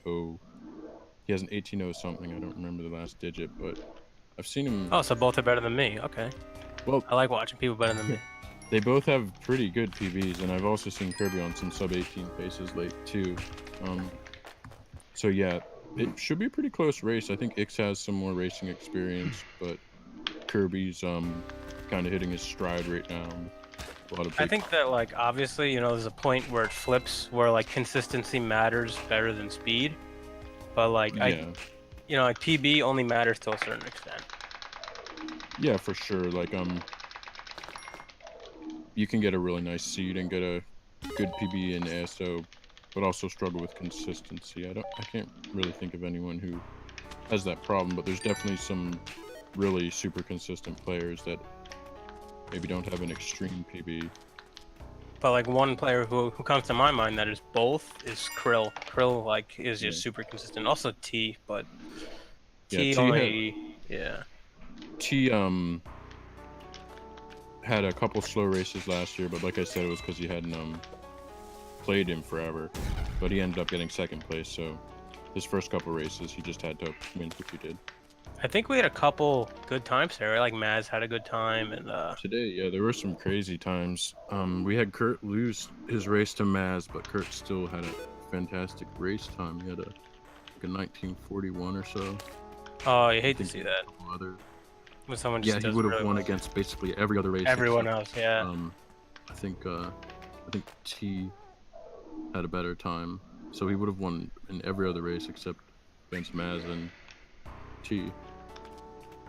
I'm just noticing something here. So on X's splits, he doesn't have the symbols that I was told to get on my splits because X wanted them. Well, it's in the end we just ended up saying try your best, and it's pretty chill and relaxed. We don't want to stress anyone out. No, it's just something funny. So we've got a nice early black market here for X on the double delivery, and the runners were basically tied until that point. So now we'll have X take a slight lead on Kirby. Kirby got a decent 2-1 level generation though. X is Which- through the black market. Yeah, so he's almost a level ahead. Black market's always good to see on these things unless it comes up late in the level, which doesn't really Yeah. save too much time, but you can expect a more consistent level. You can't say consistent. Exactly. but- Yeah, I was gonna point that out. You won't get bees. You won't get Russian water. You won't get It's a tricky bat here for X. But Oh, that's so smart using a rope in the water. I never considered that. Yeah, it helps a lot with you don't have to worry about the water skips, which everyone misses at times. And Tiki Village here. Some bad level generation here for X, but it's 2-4. It's kind of expected. Nice use of ropes here. Yeah. And bees for Kirby. But he's around. There's a lot to get around it. Yeah. He only has 1 HP though. Oh, he delivered him. Yep, got Alright, the he's good. delivery. So really fast and tight race right now. Yeah, pretty close from the beginning. Neither runners have more than a few second lead so far. A lot of crucial splits coming up. What another thing is, I was just noticed this also. When Kirby jumped from the, when Kirby went to the jungle shortcut, if you come off the ladder and you jump, you like move a couple more tiles, so you like don't have to run them, right? Yeah, you can also you can grab if you grab ladders like on their earliest pixel, you can grab them. You'll basically just like transport onto the ladder. It's just like a couple frames thing, but it doesn't really matter. But Yeah, no, it doesn't matter. But it's Like like how it's we like drop these down small things. like how we drop down on tree branches sometimes. Just Oh to- yeah, I always do that. I call it edge canceling.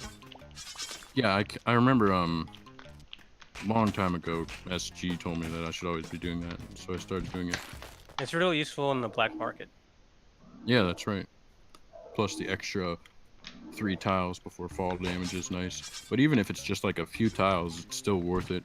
Just because it's optimal, not risky. They're still pretty much even here. Gonna Yeah, be we pretty have- like 8:15 into the shotgun split, which is a really good time. Yeah, actually, these are 2 of the fastest times so far into the shotgun split. We've only had a handful under 8. I want to say Kurt and the Krill T had a sub 8 into it. We're right around there. But yeah, so hopefully they both get shotguns. So far it doesn't look like X got a 2-1 shotgun, but wasn't a bad 2-1. Now, it's probably a good thing, but Kirby did get a shotgun. He got a bad shot for it though. All he gets is a bomb bag and a shotgun. But you know, it's enough. You know, the main thing the is you bomb don't bag want is to get. fine. Yeah, he No, could do a double delivery. The main thing is he's not going to have to deal with a shotgun troll. So we had a 2-2 vault for X, which you can tell from his sighing. You don't really want to take a 2-2 vault. You want to hope for something better. And I think I had to do a quite vault bit in better. mine, right? Yeah, that's right. You aggroed, I think, a 2-3 vault keeper, and then took the 2-4 shotgun, which was really nice. Difficult situation to do without bombs. So hopefully, X gets it. If X gets a jetpack here, it could be. He gets this. It's always frustrating when this happens with Carl, just juggling him. So There we go. hopefully he gets at least like a cape. He gets an awful top layer. Still better items than Kirby has, but he's a little bit behind. Actually, it looks like I missed a Kirby death. Yeah. Oh yeah, I did too. Yeah, I was just excited to see what was in the black market, but it looks like Kirby's in 2-3, so he's on a good He's making up a lot of ground, but he does not have a shotgun. So he might get a shotgun troll. Okay, there is a shop. See, in that situation, I think for Ix, he should have crossed over up top and then gone down to the Ankh area. As long as he was able to kill them, it's a tough call. The people in the shopkeepers could have been causing problems over there, but the main frustrating thing here is just the bomb count. He got the gloves and the spike shoes, which are nice. Okay, there's some bombs. There's some good items. That'll help him. I wonder if the hired help lived, he would have given him the teleporter. For optimal strats. But yeah, I think I've actually done that once I know on a late black market. Okay, I saw Kirby got a shop, so he got the shotgun delivery. He's a couple seconds ahead of Ix, but he's not in as nearly as good a shape as Ix. Okay, so Kirby did do a reset in 3-1, so Ix has the more dangerous path, but he's got definitely the faster path at this point. Nice hired help shop there, cause the keepers to already be out of the way. Also, Ix has the Ankh for reassurance, which is going to help quite a bit, honestly. You don't have to go like crazy slow to avoid a potential death at times. So you think of it as just like reassurance, but in the end, it can really just make you play faster. So. Yeah, the Ankh is like your insurance, where you're just like, oh, I can do whatever I want now, because even if I die, it's just the normal, like, way that I would have done this anyway. Yeah, I was actually just looking at the comments on people's PBs, and I think it's Cold who has maybe it was Cold used the Ankh. Yeah, and he still got a sub 18, so. That was actually a qualifier for this tournament, I think. Yep, he got his PB while he was qualifying. Okay, so Ix has enough resources for this, getting the this crate here for some extra. I don't know if you want bombs there. I think you want ropes in that crate. Yeah, I'd think so. He might be able to use the bombs for the exit keeper here, but so we had Kirby was going for a is Ix gonna do the cascade? Well, he has some. It's not really that doable with the spring trap. He wanted to see a those bounce pads. You can do the cascade on the corner though. Oh, I see what you mean. Yeah. Like under the turret, like one tile left to it. You can do the 5 tiles up, and the 5 bombs, and that would most certainly help.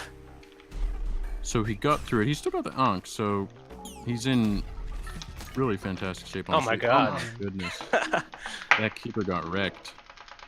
Okay, so Kirby is not far behind. Honestly, he's got the triple delivery in about 2. He's about 2 levels behind. It's actually kind of crazy because Kirby's just blazing through these ice caves actually with.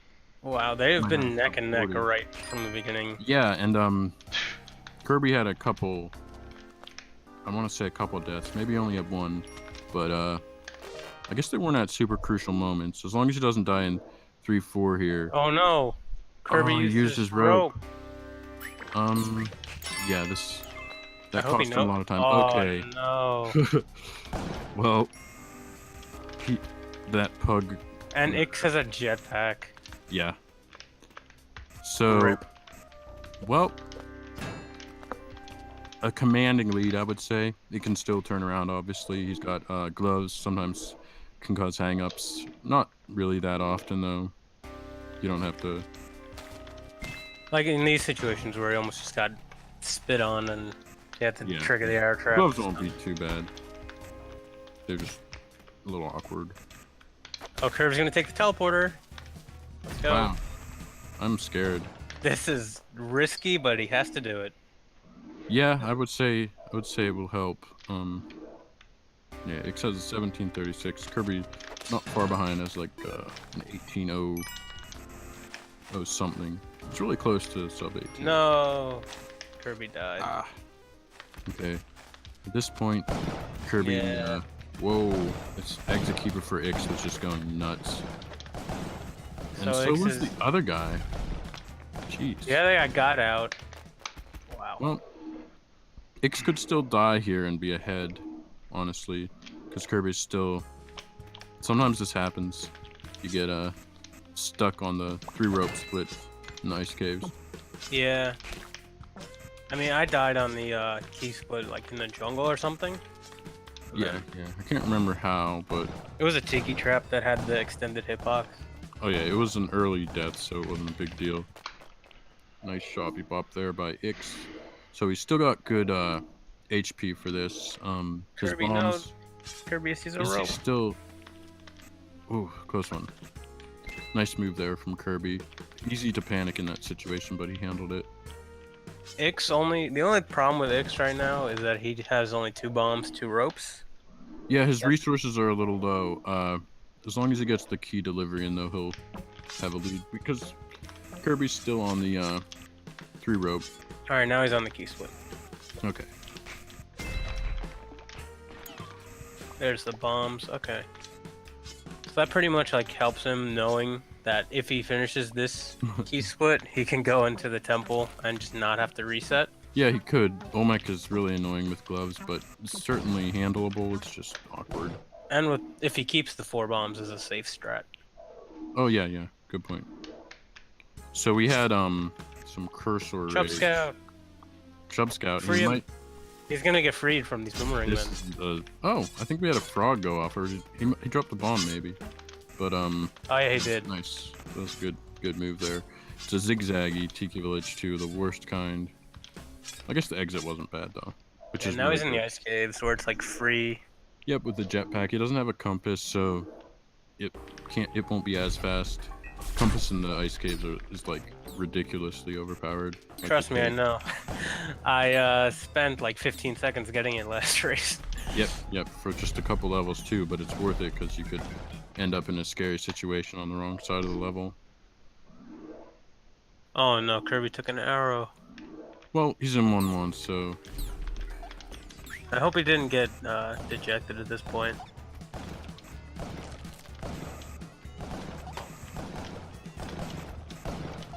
What is Ix doing? Oh, he it's doesn't running want to a have to deal with that guy there. So And 2 more using levels a left for Ix. mine. There's also a safe 3-bomb fight, but it's like not as safe because you have to do like 3 stomps, I think. Yeah, there's a couple different ways to do it. He's got the jetpack though, so worst comes to worst, he'll have other options. Or to fly up, yeah. Kirby has his key. Yeah, Kirby could pick up the pace here. Oh, he has a compass. That should help with that. Yeah. Alright, so basically right now this is Ix's to lose. All right, he's got the key delivery. There's just a huge gap between them at the moment. It would take several deaths, like I keep saying, but Oh, that may be one. Nope. We just kind of went for it there. yeah, I mean he's got a lead. He knows he has a lead, so it's not in a sense That was close. it's a reason to go fast or slow, really, because you don't. Oh, is he gonna burn the bomb here? Yeah, that's a tough situation. Luckily, there's a path up top. He's got a bomb in case he runs into a 4-3 situation. That shopkeeper could have gone Yeah, up there sometimes he anytime. just jumps up. It's pretty annoying. Can Kirby Kirby can afford that? buy cape? stuff. Well, he got the gloves, so. Okay, so Ix does no burn his ropes. last rope. Well, And bomb. Just has to whip that arrow or use the skill. Alright, that keeper. here it is Sometimes again. he just jumps. Yeah, there it is. Alright, so we're into Olmec. He's Yeah. knowing him, he's probably gonna fly up and get stuff. Yeah, I think. I mean, I'm not trying to give him advice. I Ix basically can know how hear he's us. going. to do- Whatever. I know he would go up and get him. Yeah, I'm not worried.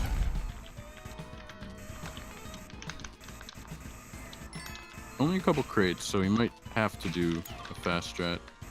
So Ropes. Oh no. well, you know, ropes, they're there you go. better than nothing. Yeah, he's good now. Bombs for it. Alright. Should be pretty Some simple. celebratory ropes there.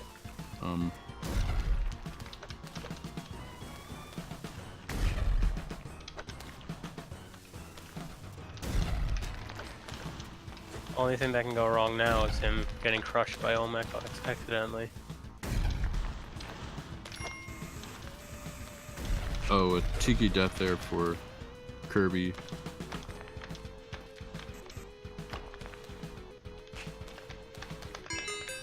And that'll do it. There we go.